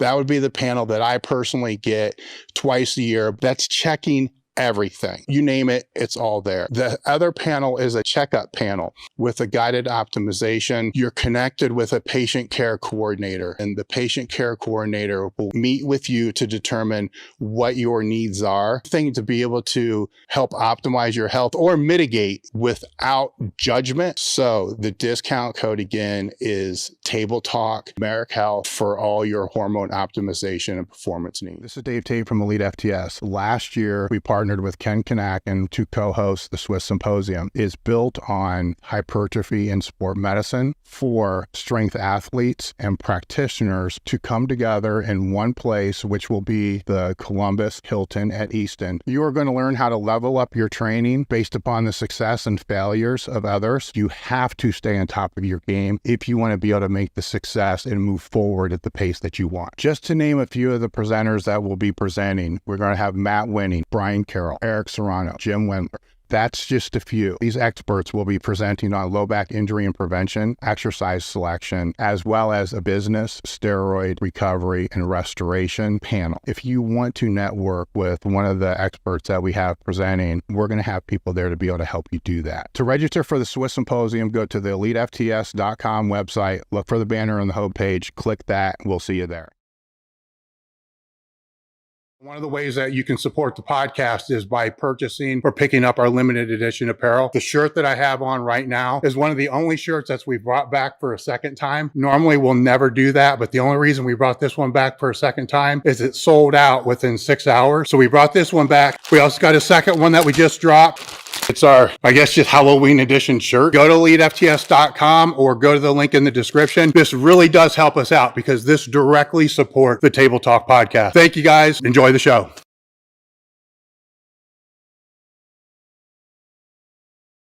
We're back. So you just mentioned you're going to have a booth at the Olympia. Yeah. Gonna host a bunch of people and just hang out and cause trouble, pretty much. No, I got a pretty cool setup. Like, buddy of mine's bringing a old school muscle car, kind of trying to leave it up in the air for now. People don't know what it is, but it's going to be wrapped with like W's and. Oh, really? Yeah, it's going to be pretty cool. So how was that? 2 booth spaces then? Yeah, we got an island. So we're, it was 20 by 30. Does that sound right? Yeah. Yeah. If you're going to have a wrapped car. Yeah. That'd probably be about right. Yeah. So I'm just going to be selling merch. I'm not into supplements just yet. Yeah. But it's nice to just kind of want to always like, I think the way I see what's wrong with a lot of the booths and the expos is it doesn't feel authentic in the sense that like, like you're lying. I understand you have to line up to meet someone because it would be chaos if you didn't have a line, but it's like, you're not really getting to spend time with people and you're not getting to interact with people. I want to have more like people can just come by and say, what's up? Like, yeah, if there needed to be a lineup, which I don't think there'll need to be a lineup to meet me. It's like I just want people to just come up and they can chill in the booth, take pictures of the car. Like Fuad and Paul and Ian are going to be down there with me and like there's other people in the industry that I like have respect for. I like just a place for everyone to hang out. Like, are you sharing a booth with him or? No, I just come to support. Yeah. Are they having a booth there? No. Okay. So I think Fuad and Hostile are they're aiming to have a booth, like a pretty big booth at the Arnold. So this would be your first time having a booth? Yeah. I've been in booths like when I was at the Animal, I was in the Animal Cage, and when I used to be with HD Muscle a few years ago, I was down in their kind of booth with them, but I just kind of felt like it's always this like these weird interactions where it's like I don't like people, like I feel weird standing there and making people like want to like wait to talk to me. Just come and be like, hey man, like take a picture and talk shit and walk away. Like, yeah, it's like an odd thing to me. I understand why people do it. Cause like if you had fucking Kai Green or Jay Cutler, they got 300 people around them. It's very difficult for you to like manage that. Right. So how are you going to counter that? I mean, what is your plan? I don't know. It's probably going to turn into a real shit show because we're just not going to have much order there. Yeah. But it's just my personality. Like I might have it be like, I'll be there from certain times to certain times, but it's not going to be like I'm there for an hour every day and you got to wait for me. It's like, I'm just going to be there. Yeah. Then I might take a break for lunch and come back and hang out. But I don't know. I want to be able to meet all the people that are cool with me and that fuck with what I do and just at least have a moment with them to be like. Well, that might be the difference right there, because if you're there all the time, yeah. Right. Where normally if it's, a fitness celebrity or whatever, they're there for an hour or two. It's like a scheduled time, which just makes it more of a clusterfuck, right? Yeah. Because then everybody's going to just pile up. Yeah. I mean, I think it'd just be cool to like we're not, even if you're a fitness person or you're a Mr. Olympia or you're like an influencer, at the end of the day, you're just a person. You're not like, I'm not someone you should be lining up to meet. Like, I'm just a person that you can come and talk to anytime. Right. Like, yeah. And to like have yourself kind of put yourself on that pedestal is like, I don't really know what that does to someone's psyche. It's kind of like, to me, it's weird. I don't really like it. It makes me feel awkward. Well, you've been around long enough. I mean, you see how it happens. Like people will start with the intention of going just to thank the people that support you. And that's kind of why you're there. It's like they can put a face to it, a screen or whatever the fuck it is. Yeah. And then 5 years later, if they're not used to, this small degree of fame or whatever it is, then their head fucking explodes. But you've been around people. Yeah. I've been around. You know what I'm saying? You've been around people with a lot more fame than any of these fucking people are ever going to have. That's why it's very odd to me. Like it's like I worked for who I worked for and guarded who I guarded. And it's just like, there's no amount of like hysteria or like at one of these expos that could ever compare to like what I've been in the middle of. Mm-hmm. So it's just like, God, could you imagine if you grew to that though? Oh fuck! I'd be moving out to the country, or I'd be living beside you out here. Yeah. No, I mean, I don't think it should ever get to that. But I don't think anybody in this sport has ever. Well, Arnold. Yeah. Well, maybe. Bumstead too is pretty. Yeah. Yeah. You can't go anywhere. But I mean, it's like it's very odd though, because it's like you. Like even if you have this massive popularity within this world of bodybuilding, let's say, as soon as you take a step outside of that world, people don't know you. No, not at all. Like even if you're the most popular person in the sport. Let's say you're Jay Cutler at your prime. People will know who Jay is because they're like, that's a fucking huge dude I've never seen with muscle like that walking around. What does he do? But like as soon as you leave that expo, like say you're in Vegas, and you leave that expo and say you went down the strip 3 miles to a random restaurant, no one knows. Nobody gives a shit. They're just like, yeah, they're not asking for autographs at Costco. You're not getting stopped everywhere. That's the difference, right? Whereas like if you're reached true celebrity status or true like whatever status, like you can't go anywhere without some type of arrangement being made that you'll be able to do what you need to do and get out of there safely or without being bothered, right? So my comparison is to that now. So I'm just like, this isn't like anything. Yeah. Crazy. Like, and that's not that level of whatever will never be what I have to deal with. So I'm like, anything less than that, I'm like, oh, hey man, what's up? Well, at this point, you're just like, I hope some people show up. Yeah, it's just like, fuck, if 10 people come say hi, I'll be like, cool, man. Hope you buy a hoodie too, hang out. Mm-hmm. When did you become, I don't know if you call it a member, like when did you start participating in the bro chat? I don't know when it actually started, but it started off of Fuad invited me on. It was a weird thing. A girl that I work with who kind of acts as an agent for me, she had sent an email out, like not knowing that we actually knew who each other were, and was like, "Oh, Mike should have Mike on, blah blah blah." And he wrote me, he's like, "Why don't you just ask to be on if you want to be on?" And I didn't know that she wrote him that. Mm-hmm. I'm like, "Well, I'll come on then if you want me." I was like, "Okay, well, come on then." I'm like, "Okay." So we kind of had our first one-on-one interview, and we were just like shooting the shit and had a lot in common. And he had this misconception that I didn't like him for some unknown reason. I know why now, because this industry is full of people who just gossip and talk shit and make stuff up. So yeah, one of those birds was chirping in an ear and was telling a narrative that wasn't true. And I was like, I never felt that way at all. In fact, the only interaction I'd had with him prior to talking to him then was a good interaction where he saw me backstage at a guest posing and was like super complimentary of my physique and how I looked. He was like, and I remember it vividly because I was like, that's cool, man. Like, because I looked up to Fuad when I was coming up because he was like very successful when I was trying to get to that level, right? So I'm like, no, man, I never had any. I've only had good things to say. We both hated the same guy at the time. So we were mutual enemy. Yeah, mutual enemy. So then I came on the one time, and then he, I think he wrote me like that week and was like, would you be willing to come on Bro Chat? And at the time I had a history. I knew Guy's sister, Nino, I used to live in New Jersey, and we just had mutual friends, and we had met a few times and kind of talked over the years. So I'm like, yeah, come on. And it ended up just going from there. I had a good time. It actually became something I looked forward to. Well, still it is. I look forward to it every week because I go to work, I train my people, and I go home. Mm-hmm. Like that's my life. And it's not like I don't like that, that's just what I choose to do. And I'm in my happy space when I'm just like, I like to work. I like to work hard. I like to go home, be around my girlfriend, be around my dogs, do my own thing, be quiet. So it was like my opportunity to talk to other people like that were kind of interested in the same stuff as me and came from the same backgrounds I found out and had the same kind of thought process. So I was like, oh, this is cool as shit. You know what I mean? Like, and I'll keep doing it. And it just kind of grew into what it grew into. And I've always told them, like, I don't expect to be on there. Like, I mean, if you ever want to tell me to fucking take a hike, I'm not going to be like, oh my God, you fucking hate me now. Like, I'm like, I totally understand. Like, this is a thing.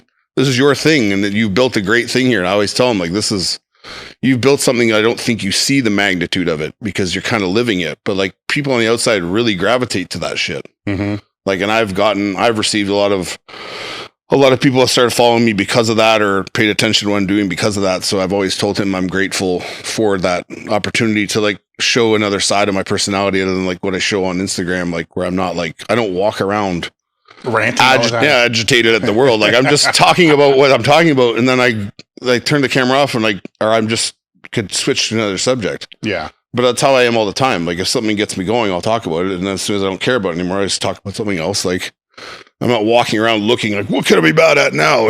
I mean, so it just allowed people to kind of see like, oh, he's not like this dude who hates everybody all the time. It's like, I'm pretty relaxed most of the time when people meet me. Did you find that you have to follow the sport closer now?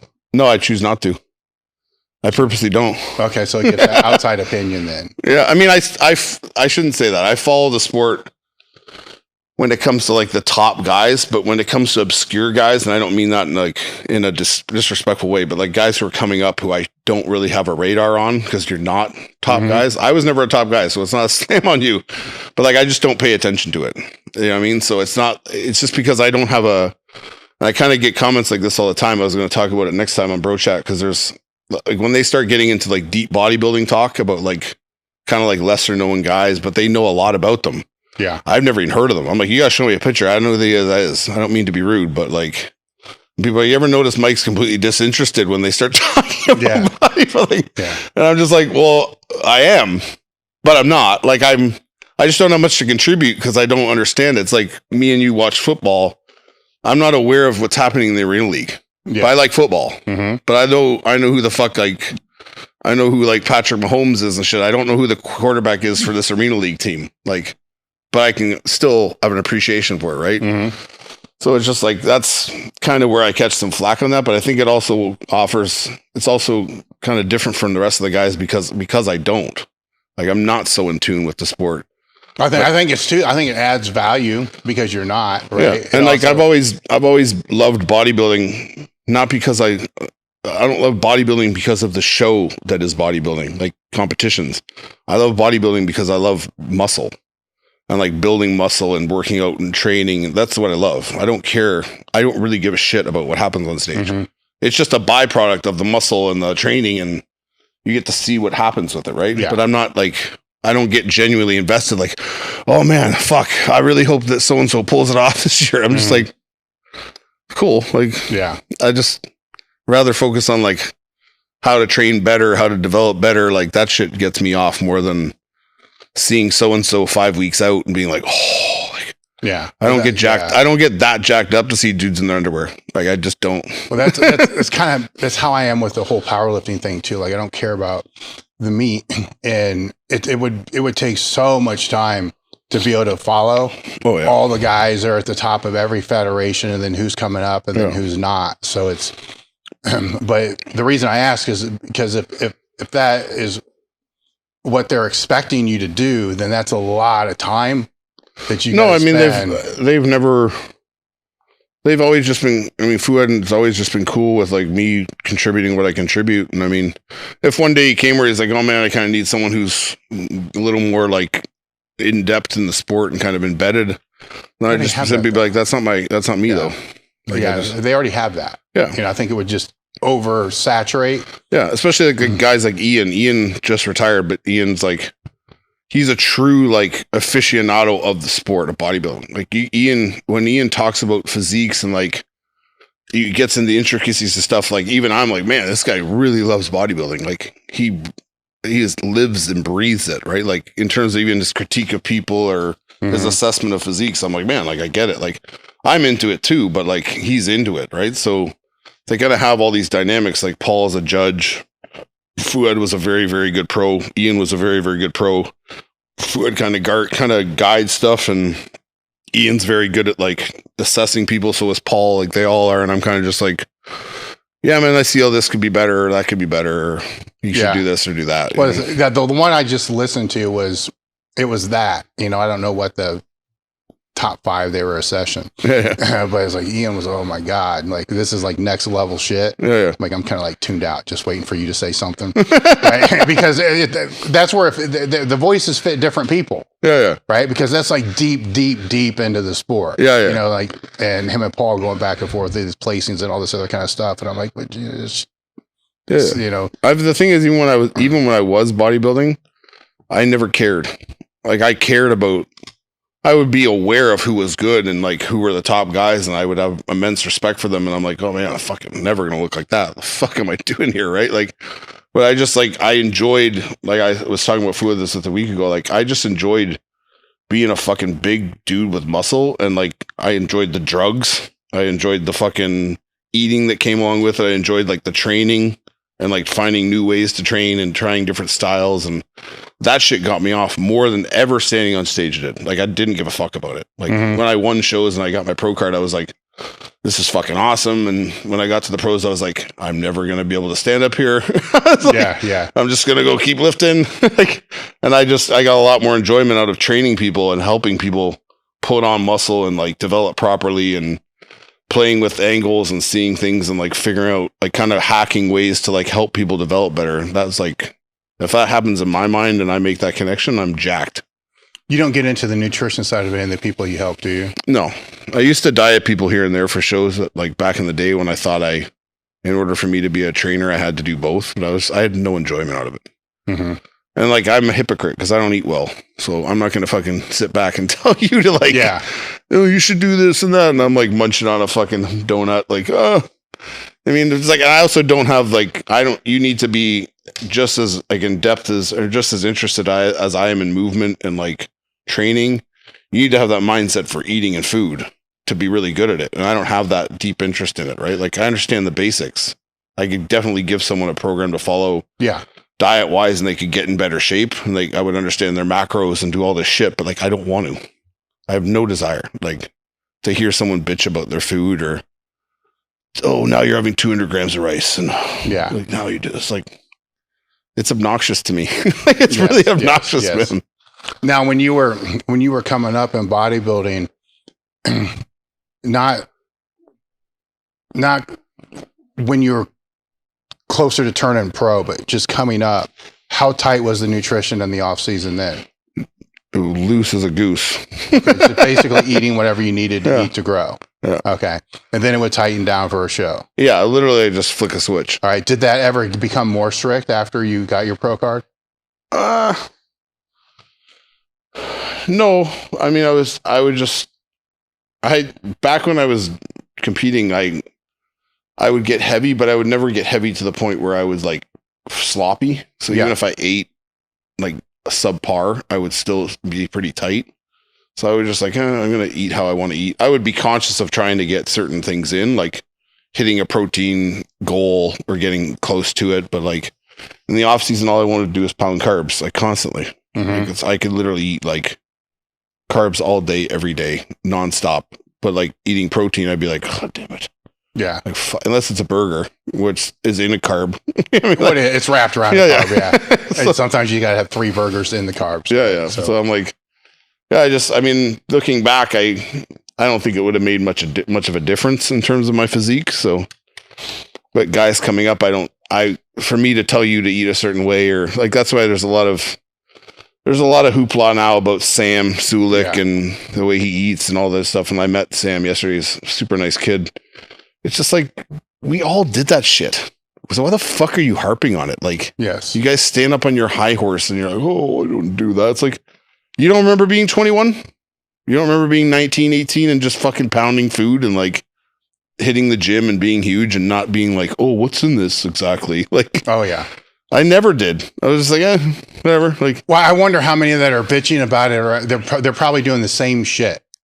Themselves. They did it before. Well, currently they're doing the same shit. Yeah. Like they're swapping macros and stuff like that. So it's an interesting one there, because if he's got room to build on his diet and with training, obviously he's got room to build with his training and stuff like that, but he's making progress. Like if we could like force him, which isn't going to happen because we just said earlier that when we were the person on the other side of the table, we're like, fuck you, whatever. But if you fixed all that now, then I think you hurt his back end. Yeah. Like let him grow doing this stuff. Like then when he starts to stagnate, then tighten things up a little bit. Well, yeah. Let it just be a natural progression. Maybe him or someone like him just decides like all of a sudden, you know what? I think I should shift more to this. Like I didn't need your coaxing to do it, but like, I think now I'm going to like, cause I don't feel as good on this food, or maybe it's not doing the same thing it used to do for me. I'm bored of eating this shit. Let's kind of switched to whatever we're doing. But like when I was his age, I didn't even know what I was doing. I was like fresh out of college and fucking didn't give a shit. Like I was just pounding gear and fucking working out hard and eating burgers and pancakes. Oh yeah. It was like, I don't know. There's this whole culture now in bodybuilding where it's like you've made food an enemy. Like food is not to be enjoyed anymore.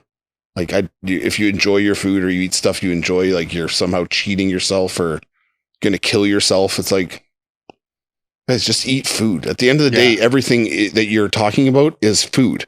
So that's what I hear and I see it, but then I still question: are they really fucking doing it? Well, probably not. It's so, like do as I say, not as I do, right? Yeah.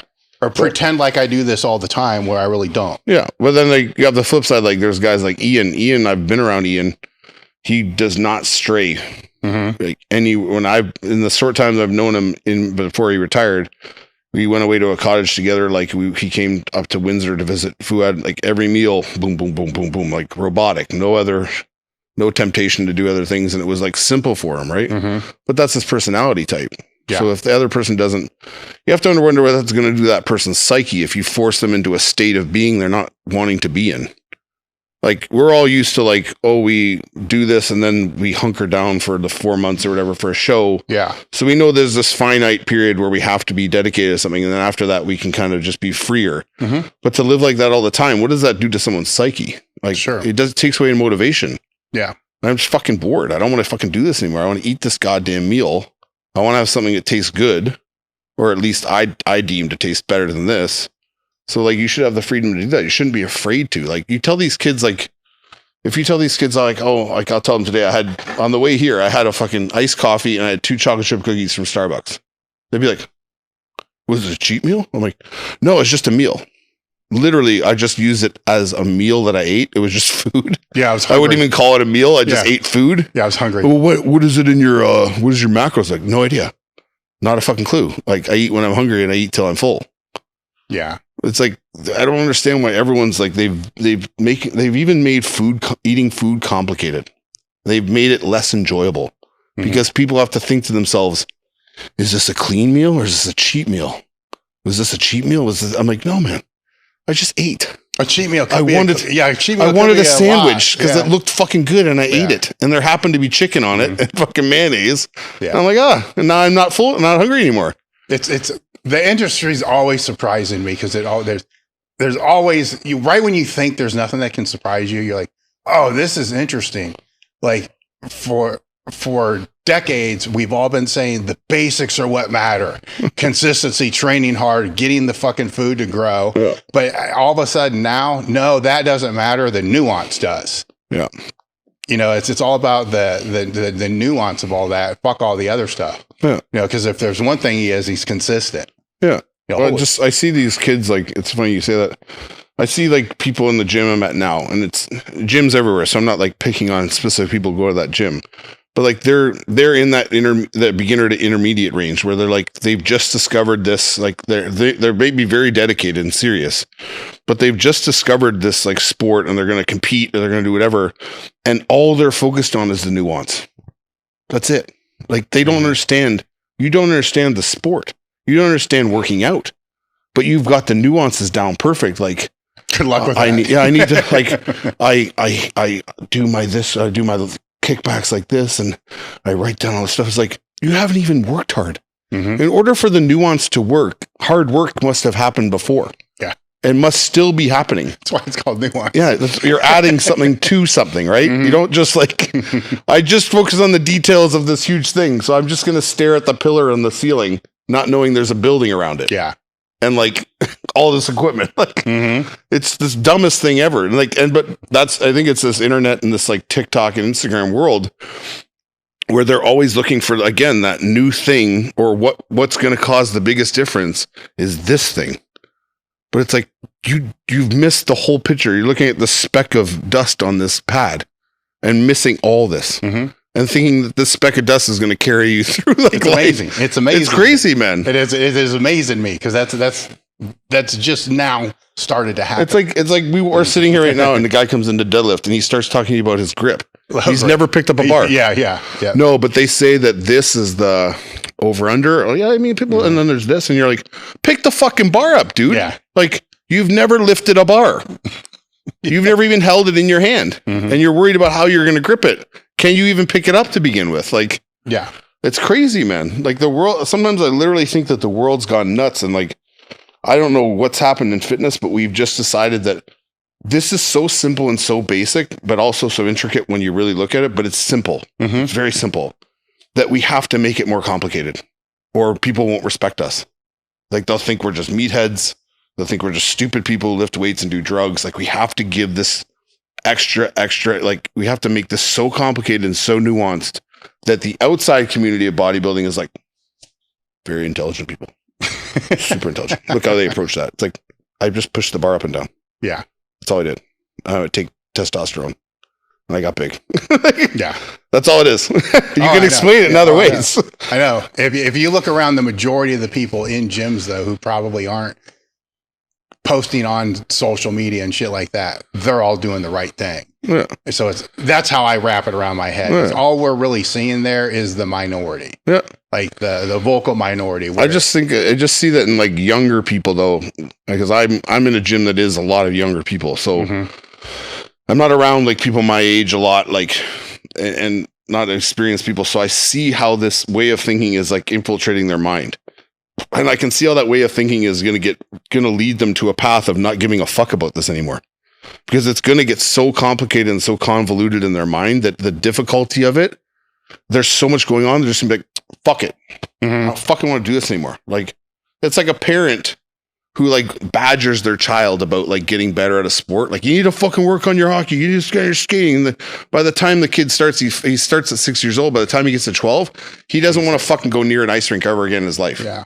And that's what's going to happen to these people. They're going to get so frustrated and think that, oh my God, all this is so overwhelming. And every time I think I have something right, I don't have it right. And like, there's this other way. And then I tried that and it didn't work. And it's like, they're just going to be like, forget this shit. Like, I don't want to fucking do this anymore. And I've seen it. Like, I've seen it with people I've trained. Like a girl I trained specifically, I won't say her name. She was super into this sport, like giving it her all, like trained like an animal. She trained harder than any person I ever trained. Like, I can say that with confidence. Did everything she's told to do, but always these questions. Oh, should I be doing this? Should I be doing that? Blah, blah. All her personality was very anxious to begin with. So she's like being overwhelmed, but inundated with information. Fuck it. Goes to play rugby. Yeah. Doesn't even want to lift. All the fun got washed away from it. So let's go to a sport that literally is me not trying to get hit while I'm running with a ball, or me trying to tackle someone with a ball. Yeah. Simple.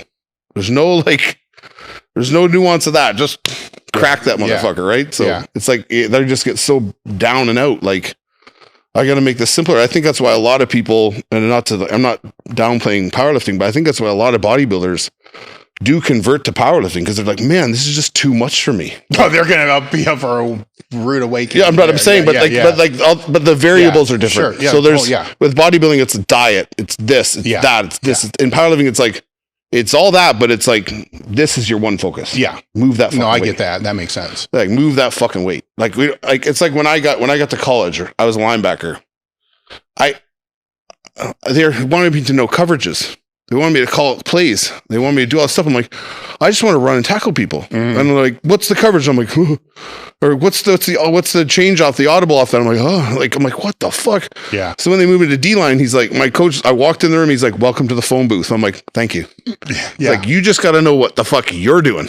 He's like, and if we got to stunt, you got to know which way you're going. You got to know that. That's it. He's like, welcome to not thinking anymore. And I was like, this is the best thing ever. I had the most fun playing football when I had to think less, right? Yeah. But when I got into bodybuilding, it's the same thing. I enjoyed training because I didn't think about training. I did what I was told and I did what I felt. And then it just transitioned into like, I really like this. I never had programs, dude. I had like people who trained with me and we'd follow like, oh, let's do like 4 sets here. Let's do 5. Like, fuck, let's move on. Like, you know what I mean? Like, we know we got to lift heavy. We know we got to push ourselves. So like, that was the basic underlying foundation. Let's push ourselves, whether that's like intensity wise, rep wise, set, like wise. So like, there was always this progression of moving towards something, but it wasn't just like, oh, come in and move weight. It was like, how hard can we push ourselves this time? Like, how many sets can we do here? Can we do another exercise? Can we add this? Can we add that? And that's what made it fun for me, right? Whereas these people nowadays are like, well, I push, pull legs, and then I I have like reps in reserve and all this stuff. And I'm like, what the fuck are you talking? I agree. I think the loss of figuring shit out the art of figuring shit out for yourself has been lost. Mm-hmm. But, and some people will do, the people who are genetically suited will do great. Here's your program, here's your food, just do that. And not have to auto-regulate, think about it. But that's the minority. Yeah. Like I literally when I got into bodybuilding after I was done football, I met a very good friend of mine who I consider like a father figure. His name's Joe in Rhode Island. Joe was a pro before, like he's a smaller guy. He's like, I think when he won his pro card, he's a middleweight or something, but I just gave him the reins. I'm like, tell me what to do. You obviously know what to do. I'm going to do what you tell me to do. I don't want to think because I just came from football. Mm-hmm. I didn't have to think. I just smash. So you tell me what to do and I'll show up. And I fell in love with the sport because I was like, man, this guy, I just do this and look at me. Mm-hmm. He tells me how to do this and I look at me and like, all I have to do is just work hard and like it pays off. And like these kids don't have that fun of it. It's just like, go in there and kick ass and fucking lift weights and have fun and watch what good things happen. Instead of like every rep, I have to focus on this and everything. I have to do this and I have to write this down. And if I'm not hitting I had too much fat today, I got to cut my carbs out. It's like, just work out, man, and eat food, and you'll really, really love this sport. And you can figure out all that stuff as you go. You don't need to know it at the beginning. Mm-hmm. You don't need to know everything, man. Like finding self out and naturally, organically growing and learning is how you become to love a sport, right? Yeah. Like I still learn today. I watch people in the gym or I hear something. I'm like, that's fucking amazing. I never thought about that way. And if you ever stop that, you need to get the fuck out of here, right? I'm sure you're the same way. You might see some random guy who trains people somewhere and you're like, holy fuck, man. I never even I've thought that, but I've never been able to like put that into like an idea or like an actual thought. Like I've always understood this like roundabout thing, but this guy just nailed it, right? Yeah. A different way of explaining what you've been trying to figure out. Yeah. You know, that kind of stuff. I think we're seeing the backlash of that though with Sam, as you said. Yeah. Right. Because he's having fun. He's training hard. Yeah. You know, and it's the opposite of all the other chatter, which of course they're going to come after him. Yeah. It's like we said, like you can't have fun. There's no having fun. This is like serious, right? Like don't make us look like this has no, like has no framework or like reason to it. Where Sam's just like, yeah, I'm just working out, dude. Mm-hmm. And I'm making a shit ton of money just fucking doing it. And fucking, I'm big, I'm jacked, and I'm eating what I want. Mm-hmm. You're like, no, that's not like, guys, no, that's not what we do. That's not what we do around here. Yeah. This guy's crazy. It's literally what we all did. And we just like, you could never monetize it or make money off of it or sell it. Mm-hmm. So you abandoned it because like, well, nobody's really seen it. Yeah. And like, but that's the same with me. Like people are like, why aren't you making programs for people? Why aren't you sharing? I'm like, cause I can't. I've never seen you do anything. Mm-hmm. I have to be there to see it. And that's awful for me because, oh, girl, I could be making so much money selling these and this and this and this. But it would be true. It wouldn't be true to me. I can't do it because I don't know what the fuck you're doing. Mm-hmm. And I'm not going to tell you to do a lat pull down if that shit looks like dog shit. And you're like, yeah. And then you're like, Mike told me to do it. Like some people tag me in their exercises. I had it happen like yesterday. And like, I always repost people who post me because I'm thankful for them like adding me. I'm never above that. But if you're going to butcher my shit, I'm not reposting you. This kid was doing like some weird ass fucking row and he's like, Van Wyck style. I'm like, no, man. Like, or sometimes I'll go on and be like, almost like, just do this and do that. Mm-hmm. I don't want people thinking that's me. Like, I didn't tell you to do that, dude. Like, that would drive me nuts if someone, like, it's just the weirdest. Like, some of them are just outlandish. I'm just like, in my head, I'm like, what video did you watch? Because I never fucking did that. Yeah. You literally made that up. And if that's your visual interpretation of what I just said, we need to sit down and talk because you're fucking gone, dude. That's nowhere near what I said. Yeah. What's been the most outlandish one that you've gotten? Oh, it's not like, it's just like weird ass movement that you're just like it's like someone posting you in a video and like they're picking up the barbell with like a completely hunched back and then standing up and like Dave Tate style. And you're like, what the fuck, bro? Like, it's no like one specific one. It's just like there's some I come across sometimes where I'm just like, whoa, what the fuck was that? Like, yeah, I write them personally. I'm like, yo, you need to like be like keep your chin back. You need to tuck in. You need to lock here. Like, and they're like, oh, thanks, man. I'm like, no, just don't ever post that again. Yeah. Then you hope next week they post it right, or it comes back next week worse. It's like, did what you told me, man. Like, fuck. What's the last post that you made where the comments went sideways? Well, fucking every one of them, but I don't know. I have to look. People got really bent out of shape about the bands on the bench. That was for sure. And people didn't really get bent out of shape, but I had this. If someone's an idiot, if someone's disrespectful towards me or comes in my comments and says something stupid, I'm going to say something back to you because one, you weren't invited and you're unsolicitedly giving me your fucking opinion. So I was arguing with this guy, and then of course, when you're right and you make someone feel stupid just because they are, and that's sadly the case, they come at you with, "Oh, you're such a great ambassador to the sport." Like I have some responsibility to act a certain way because you believe me. Like I don't represent bodybuilding. And I said in the video, I don't even fucking like bodybuilding that much. Like I like it, but I like the sport. I like lifting weights. I don't like the competition of it. Like I don't give a fuck, right? So I'm not your ambassador to the sport. So don't say that shit to like make me feel bad. I don't owe you anything, right? People are like, "Oh man, it's so negative." Most people are like, "Yeah, you're not." Like, and we like you because of that. But like, there's all these people like, kids watch you and they're this and that. I'm like, well, first of all, I can see my demographics, guys. No kids are watching. Yeah, I can see it. So this imaginary world where you think I'm like I'm this like figure where I'm influencing people is not true because everyone who's watching is my age. Yeah, 8-year-olds. And a little younger. Yeah.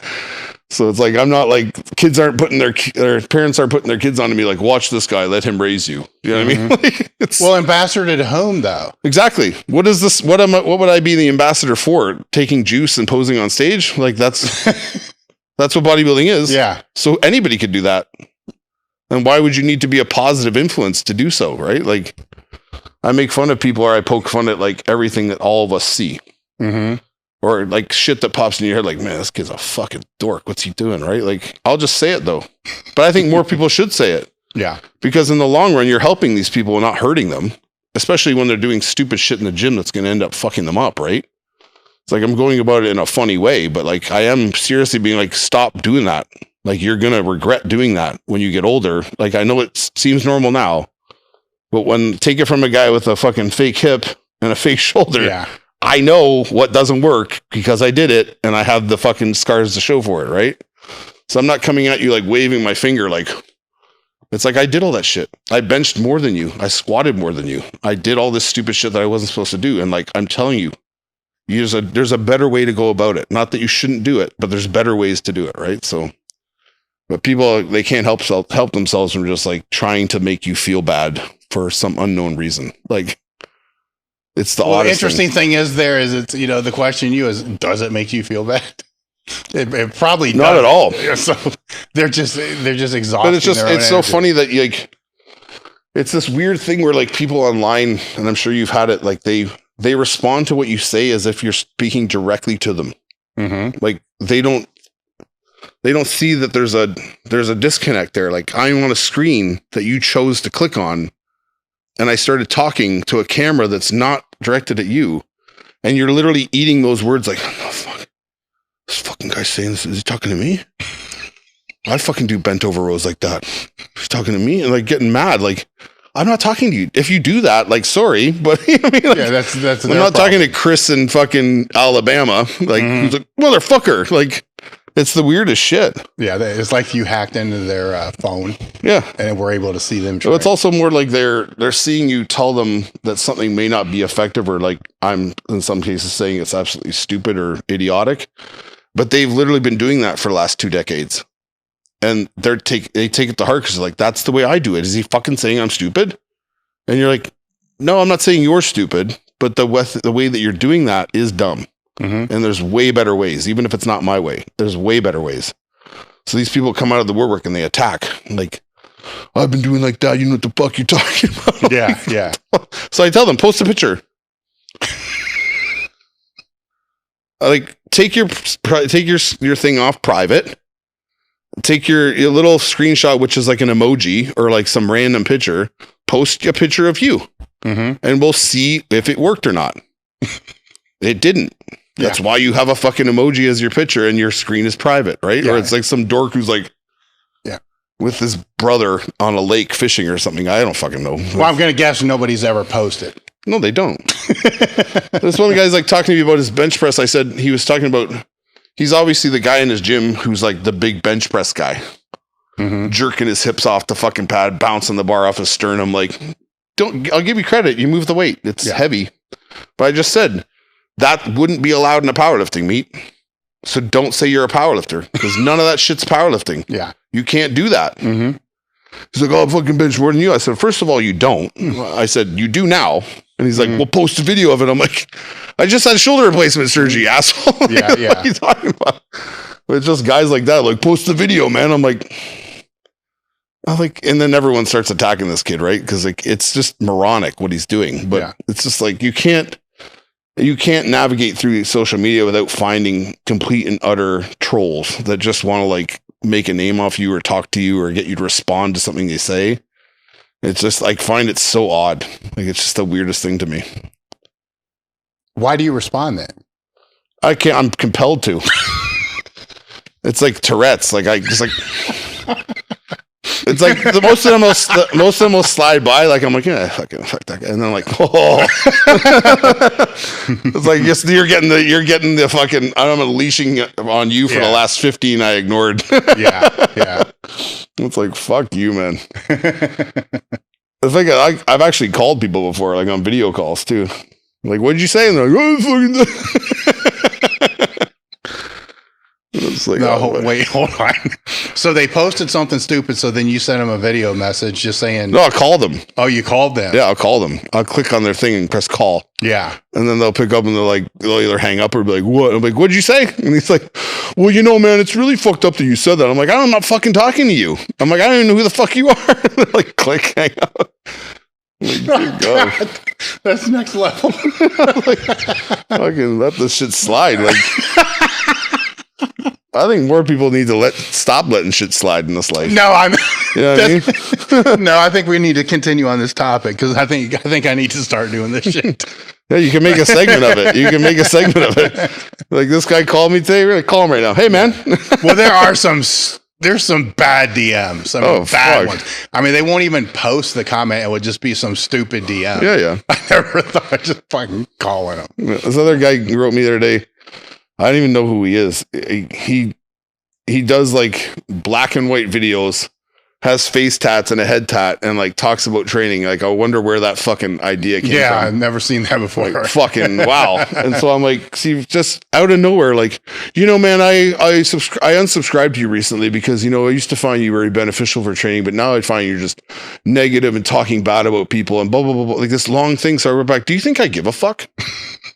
He's like, no, I don't think you do. I'm like, then why did you write that? Well, because, you know, I'm like, shut the fuck up. Like, he already unsubscribed anyhow. And you unfollowed, but you felt compelled to write me a novel. Yeah. And then came back and was like, oh, I really appreciate what tips you have given though. I'm like, fuck off, dude. Like, no one asked you to follow me. I don't give a shit. Like, either do it or don't. Yeah. And I don't know you like at all. I don't even know your name. You're like, your name is whatever your screen name is on Instagram. And you're like, I'm a badass because I fucking talk about weights and shit like that. It's like, get the fuck out of here. So weird. People are just free to do whatever they want on Instagram and like social media because they don't have to answer for it right away. Mm-hmm. Well, they'd never do it in the gym in your face. Well, yeah, but it's just, you put it out there and it's just in the abyss. It doesn't exist. So I don't, even if the person reads it, they can't come at me about it or like walk up to me and be like, what did you say? Like, what did you say about me? And they're just like, I'm fine. So like I have guys that follow me that are like fans of mine that are like pretty devout fans of mine. They'll be like, bro, you want to say that to my face? This is my address. Come to my house right now. Or like, where do you live? I was like, yeah. I'm like, Jesus, man, like, take it easy, bro. It's not that serious, but it's fucking funny. Like these people have some balls online and then they'll backpedal as soon as they get some resistance, even in a comment. It's like, so why did you write it? Like, what was the point? Do you know what I mean? Yeah. I honestly think it's just to get your attention, have you talk to them. Like literally. Like it's that pathetic of a reason. Like I just wanted some attention and I was hoping it would piss you off and you'd say hi to me or something like that. It's creepy shit, man. Maybe. I'm trying to figure out like how putting myself in that person. Like, why would I do that? Yeah. You know, it's like, if you want to like troll someone, be like, you saw their be like, you're whack, dude. You just write something, right? But like, to literally like type. Yeah. And it's on the screen this big. It's like, what is going on? Like, what were you doing with your day? Are you employed? Do you have like time to do this every day?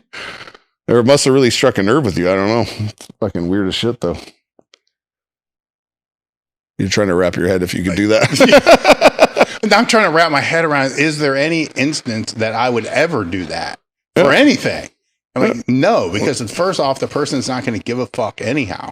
And if it was somebody that I'd really want to say it to, I would just text them or call them. Yeah. I don't care enough, I guess, is what the problem is. Like, I don't know. It's very odd. It's like one of the weirdest human behaviors to me is just like spout out stuff online and just like put it out there for no apparent reason, just like causing shit. Yeah. It's like, if I don't agree with something, and I see a video, I don't feel compelled to like type something. I'm just like, anyway, I'll watch the next video or see the next clip. Like, until you see 3 or 4, then you make a clip about it. Yeah. But you're not calling that person out by name either. No. You know, it's just a generalized clip. Well, at that point, it's becoming a trend, right? Mm-hmm. So if you see these trends like keep flowing and flowing, like, this idiot said it, this idiot said it. It's like, okay, whoa. Like, we need to back this up, because if this is going to continue on, people need to know the opposite of that to be true, because it is true. You can't just let this bullshit slide all the time, right? So that's what I mean when I say people should call people out more. Like, you don't have to be as aggressive as I am or whatever, but just be like, hey, then that's not right. Like, there's another way to do that. So please stop saying that. Like, we're not just taking what you say as gospel. Like, oh, that call out could be, show me the research behind that. Yeah. Which is another one. Like, show me the studies that support what you're talking about. Yeah. Those comments. Yeah. I was like, well, you find them for me and I'll let you know. Fucking Jesus. Or you flip it. Show me the studies that actually support what I'm saying is wrong. Yeah. Well, the worst is when people call out studies in bodybuilding, especially when it comes to training, because there isn't any. There are very few fucking studies where it's like followed the journey of people who train in a certain style that are this level of bodybuilder, this level of experience, this whatever. It's always done on sedentary human beings, right? Who like, we gave this group this and this group this. We told them to work out and look what happened. It's like, that's not representative of what we are. Like, and all these studies you want to point to are great, but the proof is in the pudding in terms of like, even with powerlifting, like I'm sure there's methods of training that you believe are 100% correct. There's never been a study done on it. Because no one wants to fund that. Sure. And there's no one that has 10 years to watch or 5 years to watch and see that carried out over time. But we have proof of it by people who stand in front of you and are like, that's a strong fucking dude. Yeah. That dude just pulled 9 like it was like 3. He's like, think. Sure. He's like, well, you know what? He trains in, he chose this. Like, no, he trains in this. And it's never been proven by anybody other than that guy pulls 9. Yeah. Like it's a baby weight. And he wouldn't do that unless he trained the way we train. And it's the same with bodybuilding. That's why it's people like, oh, you can't point to people's physiques. And if someone's physique doesn't make them an expert, it's like, that's true. But that person did train in a certain way. So whatever they did work. And there's no study to prove that it did or didn't. Like, there's no way. Well, even if they took let's say if they took all pro bodybuilders, which you could say are all genetic outliers because they're IFBB pros. If you took all pros, they're all going to train somewhat different. There's always going to be individuality. But if you peel that back enough, I'm sure you can find common things in every one of them that can be applied. Like consistency, hard the work, things we were talking about. Yes. Pushing yourself past, like pushing yourself to the limit or past it. All those like 4 variables, 5, 6 variables, whatever you deem them to be, carry across every style of training. Yeah. So when I hear those things like, well, you can't look at those people because they're outliers. I'm like, well, I think you can look at the outliers and find all the things that they did that are the same. Yep. You right? definitely can. And if you don't look there, where are you supposed to look? The people that don't make progress? Yeah, that's why why is a skinny dude with no fucking arms and no fucking back and never had a physique to speak of, why is he telling me how to build muscle optimally? If he knows it, then why isn't he doing it? He just doesn't want to have muscle? He doesn't desire to look like the byproduct of his work. Like, do you know what I mean? Like, I'd want to, if I know how to achieve a goal or achieve a physique, enhanced or not, I'm still going to be the best I can be. So I should look like something. Yeah. Or I did at one point look like something because I applied what I knew and I proved it. So like these guys were sitting around, these little like pint-sized dudes who are like, this is a great work. This is great for your hamstrings. It's going to help with your development. It's like, you're this big. And you've always been that big. I was that big in 8th grade. So is my 8th grade self better than you because he was bigger than you and he knew what he was doing more than you? You're a full-grown adult who can't grow and can't put on muscle. Enhanced or not, you should be able to put on muscle. Like, yes, it's at a slower rate. Don't get me wrong. But like, you should be making improvements. You're not. And you're skinny and you're like nothing. And this sport is about muscle, bodybuilding. It's about muscle. It's about nothing else. It's not how strong you are. It's not your fucking PRs. It's how you look. How much muscle can you put on your frame? So if you don't have any on your frame and you're telling me what to do, I'm not listening to you at all. Like even a bit. Or you can't, or if you look like that, then you can show me 5 guys you train that look like I want to look, I'll listen because you're onto something, right? But if it's just you, like these influencer kids, and then they have these other kids who look exactly like them, you already look better than the influencer kid. And he's telling you what to do. Yeah. But you're bigger than him already. And you're better than him. And they're like, well, he really knows because he says fancy words and uses anatomy charts. Yeah. It's crazy. The world's gone nuts, man. So I think sometimes I'll think about shit like that and act like, what would I do if I was 14 now in this world? Like, would I fall for that shit or would I not? I think that's why I don't know. It's a good question. I was lucky. I feel like grateful that I found the people I found that guided me. Yeah. But I just don't have that level of like hope for a lot of kids. Well, if the people that they're finding that are guiding them are behind screens, it's going to be different. At least find someone who like can physically show you something. Even if it's a trainer you hire, maybe it's a guy at the gym, he's like kind of has the physique you want to have, or he looks like he knows what he's doing. Like, even if it's just a few sessions or it's a few, like, hey man, do you have a minute just to show me something? Like most guys, like if someone came up to me and asked me, like, you have a minute to, like, if I'm not with someone and they, hey man, I'm doing this and I'm not feeling this, I'm like, come over here, like, show me, like, and I'll tweak something. Like, not going to give them the whole rundown, but like, you're driving from your shoulder too much on a fly. You need to throw with your hand more. You need to get your weight moving back, whatever the fuck it is. Some 2 little tips that they can apply, right? So like I agree with you. It's like it's a very weird time. And I said this in a video, like I think like I'm on bro chat and me and you are like the same age-ish. Like we're in this realm of like we're all within 5 to 10 years up or down of each other, whatever it is. Like this generation of people is moving away. Yes. And the generation that's coming in to fill that gap, I have no faith in. Yeah. 0. Like there's no one in there.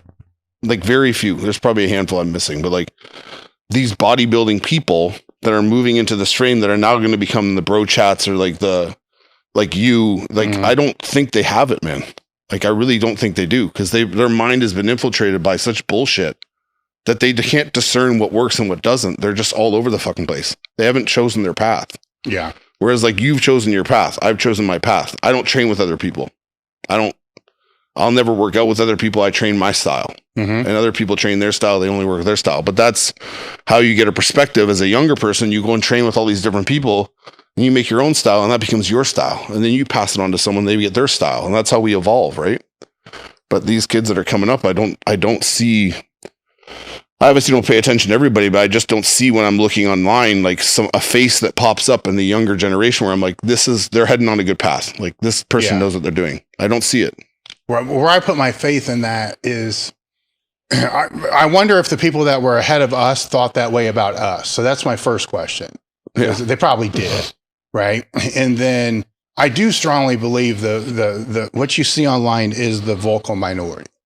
Like there are people out there. They're in gyms, they're training hard, but they're not posting their shit. Yeah. They may be the people that are making the anonymous comments. I mean, they may have the fake accounts, right? Yeah. But they're not putting themselves front and center for whatever reason. I'd be really surprised to know how many people actually do put themselves front and center. Like if we could figure out how many people train seriously, and then out of that, what percentage of that actually post front and center? I'd really love to know what that number is. I think it's also like that Mike Mentzer thing you talked about, where people are discovering this now. That's also a great thing with social media, that you have access to this library of people that were before you. Yeah. But like, it's how you're interpreting the message. So like, there's like you and me, we can go back and look at so-and-so's training and be like, oh man, like I forgot about that shit. Yeah. Like I can pull from that again. This is something I didn't think about, but we have the ability to like discern information and understand what works and what doesn't. So I would encourage those kids that are doing that are finding these old things, like dig deeper. Yes. Dig deeper into those pockets of people. Like Mike Mentzer's one guy, but there's other guys from his generation who are fucking fantastic as well. And there's guys before him that were fantastic, and you can pull from all of them too. Don't just like wait for like the new popular old school thing to pop up. Like, thank God you have this catalog of shit to look at. Find it before it becomes new. Yeah. You can make it new. You can tell everybody you got some new training style. Meanwhile, fucking Sean Ray did it back in whatever. You know what I mean? Like, you can find these people and find. That's good advice. And when you find, like, say if it is Mentzer, then devour it. Yeah. Don't just watch 2 45-second clips. Yeah. Go find everything about that. Yeah. I'm sure there's footage of him training online that's like old and came back out, or someone's talked about it, and like I really like watch how that guy moves. Don't even like, that's why I encourage people when they watch videos of people who are really good at training, like have great body parts, whatever, like literally turn the sound down and watch how they move. Like watch how Phil Heath does a bicep curl. Yeah. That's the biggest arm you're ever going to fucking see. So he's doing something right. Like genetically, yes, he's gifted, but like he knows how to move. Motherfucker never curled over a 50. I don't think I've seen. Like, and probably stayed around 30s most of the time. Why the fuck are you trying to curl 70s? You know what I mean? So like, watch these guys move. Watch guys like, watch Ronnie when he fucking squats. Watch this. Watch where he releases. Watch where he hinges from. Watch where his neck is, his back is, whatever. See the movement and then try to emulate the movement, because obviously the way that guy's moving was optimal to develop these great body parts that you desire to have, right? Yeah. But him talking is going to distract you maybe, because he's like, blah, blah, blah, blah, blah. But if you watch the sound off and you just see like even go back, like what kicked first? Like, where did his hip go? Where did his head fall? Where's the alignment of like his spine? Like, where is his knee going? Yep. How much travel forward on his knee does he have on a squat? Where is he sitting? Like, that shit will make all the difference. You take those little things and you start doing them in the gym. You're like, oh, now I know why this guy squats like that. Because that's the nuance they should look for. Yeah. That's 100% what they should be looking at. Not like, oh, I do my lateral raises cuffed now on a fucking bench, laying back, going like this. Like, the dumbbell, guys. It's been around for a fucking long time. It's not that hard to hold on to. Yeah. Do your laterals with dumbbells. Everyone in the world who's got the best delts you've ever seen did not cuff their wrist and do fucking laying back laterals on a bench. What do you mean cuff their wrist? They put cuffs, like ankle cuffs, around their wrist, hook the cable to the cuffs so they don't have to hold anything. But yeah, they still close their hands and lay back in an angle and fucking rip up on the cables to come back to a point of no tension, to rip right into tension and get pulled back down again. All right. It's like, that's the shit that's going on in gyms, because one person did it, then everyone else does it. And oh, it's easier. It seems like better on my joints. It's like, it's not easier. It's actually the complete opposite of easier. It's stupid. Yeah. It makes no sense. There's no tension. So it's like, that's what I'm saying. A lot of people are obsessed with like the wrong parts of the lift. So these people that do that and lean back with the cuff, they're obsessed with the concentric. How hard can I squeeze my arm at the top? Not understanding that the path of the movement of the dumbbell is what strains the delt. Yeah. It's not how high I lift it and hold it. Or when it falls back down, I have to rip it back up there again. It's not how it works. So it's this contraction-based mentality. And it's the same thing we're talking about with like hyper-isolating. All they're doing is contracting maximally and then letting out from that maximal contraction and getting back to it as fast as possible.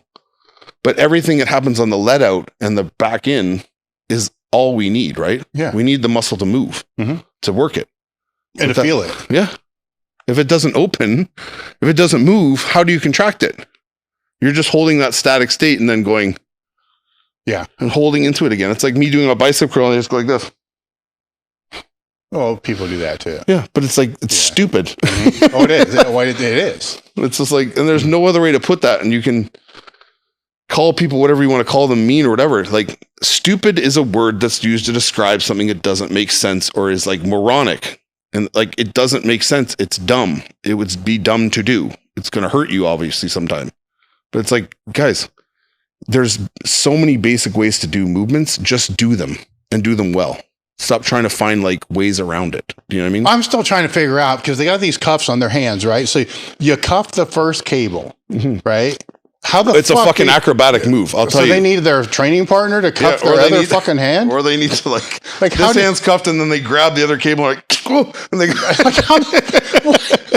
I'm telling you, man, it's fucking just that alone it's impressive to watch. Yeah, that alone would make me say, fuck it, let's just do dumbbells. And it's like, how much weight could you possibly do on that? Oh, do you know what I mean? Yeah, yeah. Like 15 pounds without like just yanking back and leaning. So it's like, wow, that's a good one. And literally a lateral with a dumbbell doesn't even need to break parallel for there to be tension on the delt. In fact, it probably shouldn't. Like if you want to overemphasize and really do like Arnold flies, like really get that swing, but like just to stimulate the delt, I don't need to go very far. No. So what's this like? Why do I need all this leverage to lean back and throw my hand behind me and then fight this super resistance going forward, which is not on my delt. It's on my lat and my shoulder. Yeah. And then I rip this thing back again. It's like, how can we make the easiest movements super hard? I got to figure out how I can follow this shit, because I'm not seeing any of this. I need to look at like who you're following or something. You need to come to my gym. Just come for a day. Holy shit. Without your brain melting. Yes. I'm sure I'm sure the powerlifting going on there too would blow your mind as well. Well, it does pretty much. I mean, it does pretty much everywhere, but you know, there's that as well. Whatever. Yeah.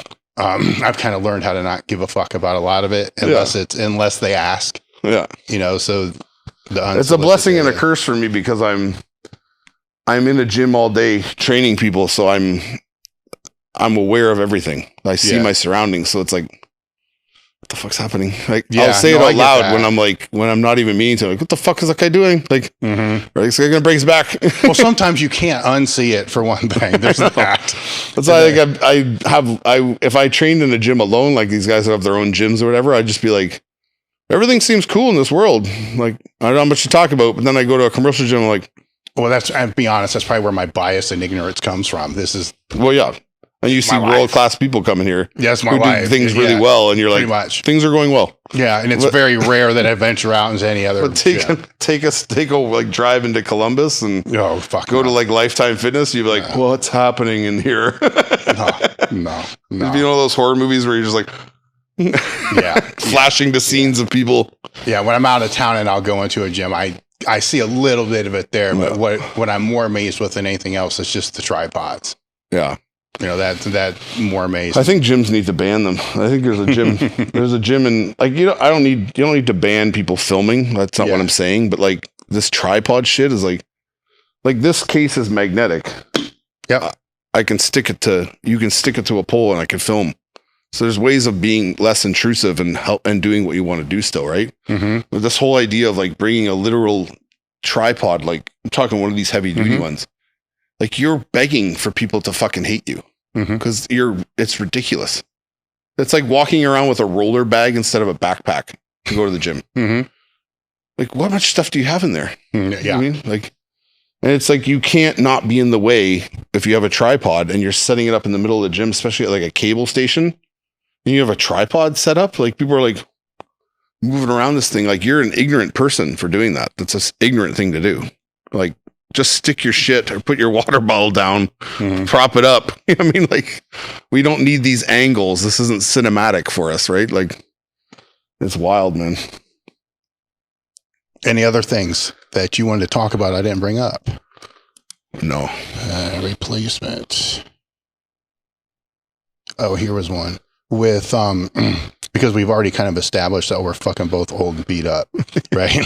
So beat up would be an improvement. Yeah. So if we look at our demographic and then we look back, and because mentioning Sam's kind of like an anchor, so we are all kind of like that at one point. And then through a period of time, through age, experience, education, or whatever, we all end up on this, say this other side, where what are some of the key takeaways that you would have being on this other side, looking back? Obviously technique is one of the things that you put out there. Yeah. And I don't want to say what would we change if we went back, because I still would have done the same shit that I did in my 20s. In my 30s, maybe I would have changed some shit a little bit, right? Yeah. Every decade it gets a little, it gets a little different. more and more. But there's things that we all agree on that when we look back, you know, the technical aspects definitely one. What are some other ones that you can think of?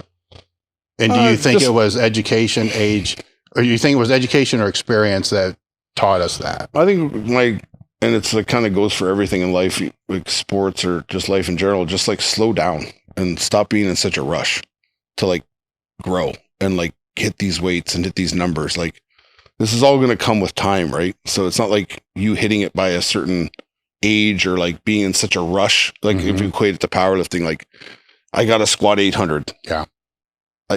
I don't like in 3 it's years. Okay. Yeah, it's okay. Like if it takes 4. Yeah. It's okay if it takes 5. Like getting there and being complete when we get there and like being good is the goal. You'll get the number. And if you don't get the number, you still progress so much, right? In bodybuilding, it's the kind of the opposite, because people are pushing the weights, but it's like with the gear, it's like, why are we hammering gear so much? Like, especially these younger guys, like using compounds that are like, I would never even in my life dream of using tren as just like walking around, existing, being on tren. Like I'd be in jail or I'd be a basket case, right?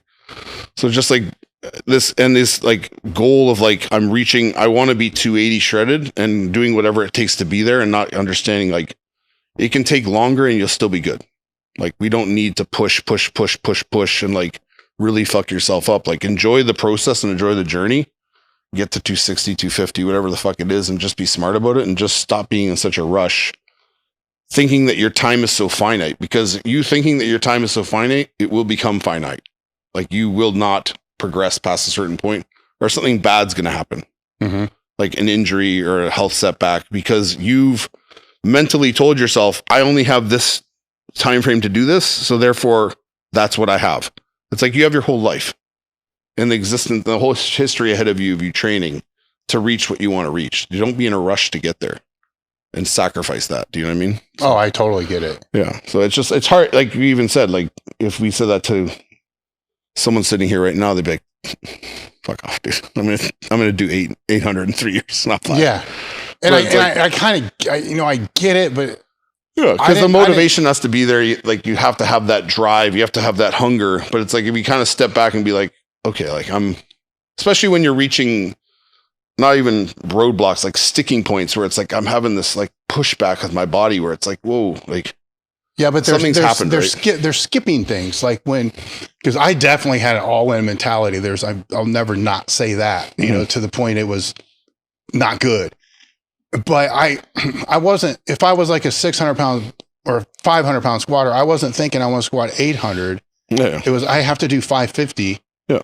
They want to go, the ones I'm talking to, they're around 500. They want to do 800. Yeah. I'm like, why don't you fucking focus on 600? Yeah. Or right? 525. You know, yeah. And chip away, because when your goal's so far out like that, you're going to do stupid shit and never get it. Yeah. And that's what's happening with bodybuilding is, let's say these kids, they want to get into bodybuilding. They want to look like, Chris is the biggest thing in bodybuilding. Chris Bumstead. Yeah. This kid who's never worked out before, got a decent physique, wants to look at Chris Bumstead. You're looking at Chris as a finished product. He's literally near the end of his career. If you had to like deem phases of what he's doing, you're at the beginning of stages of even understanding what working out is. Like you have 2 or 3 decades to go. To think that you're going to like leapfrog those by doing more weight, more juice, more whatever, being an idiot, you're going to get caught up halfway and be cut off. Like nothing's going to happen with you. Like bad things are going to happen. Right.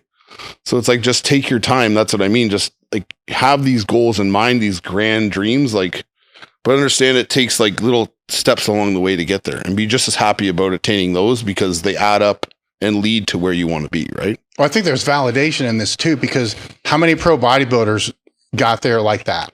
Nobody. How many, top level world record powerlifters got there that way? None.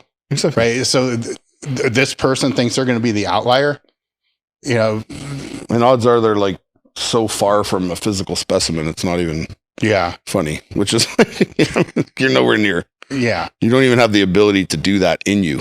So yeah, when I said outlier, that's funny because the people who are there are the outliers. So the outliers aren't even the outlier with what we're talking about. Yeah. Because they weren't able to do that either. No. So you can't hack it. They had to work at it. It's still at least a decade or two. Yeah. That's why it's like just consistency over time and dedication is the only true skill you need to be good at anything.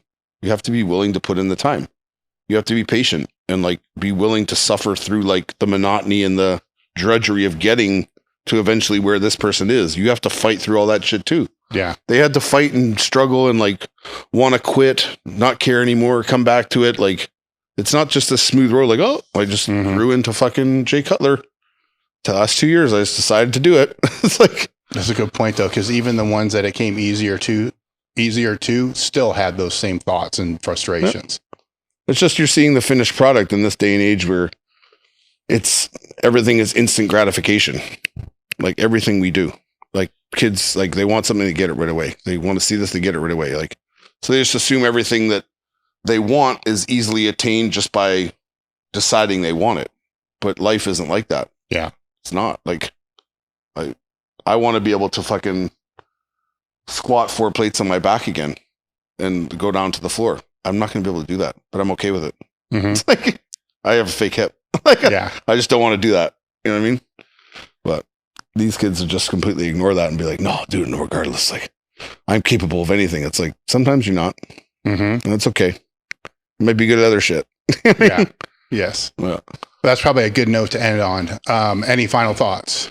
No, I just want to take time to thank you for inviting me down again, because you're like the only person when I first started coming up who had me on their podcast. You know what I mean? Like even before Bro Chat and everybody, like I was on random stuff, but like I'll always make time to come down and hang out with you because I appreciate you supporting me. You know what I mean? No, especially you. From like where I was when I came here last time to where I am now is almost double, and more people are annoyed by me than ever. So that's good. I'll keep coming back. That's the more annoyed they get. if we can annoy more people, then we'll do more. No, but I appreciate it, and I appreciate like everyone who supports me along the way. Like it's not lost on me. So thanks. Where do you want people to follow you at? Obviously everywhere, but yeah, just the YouTube and the Instagram.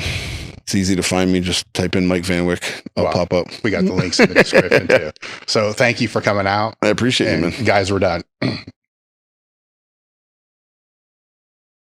You guys are selecting Merrick for your telehealth platform needs. They have a couple different ways that they go about doing this. The first is through a self-selected experience. There's a table talk panel, which is the full panel.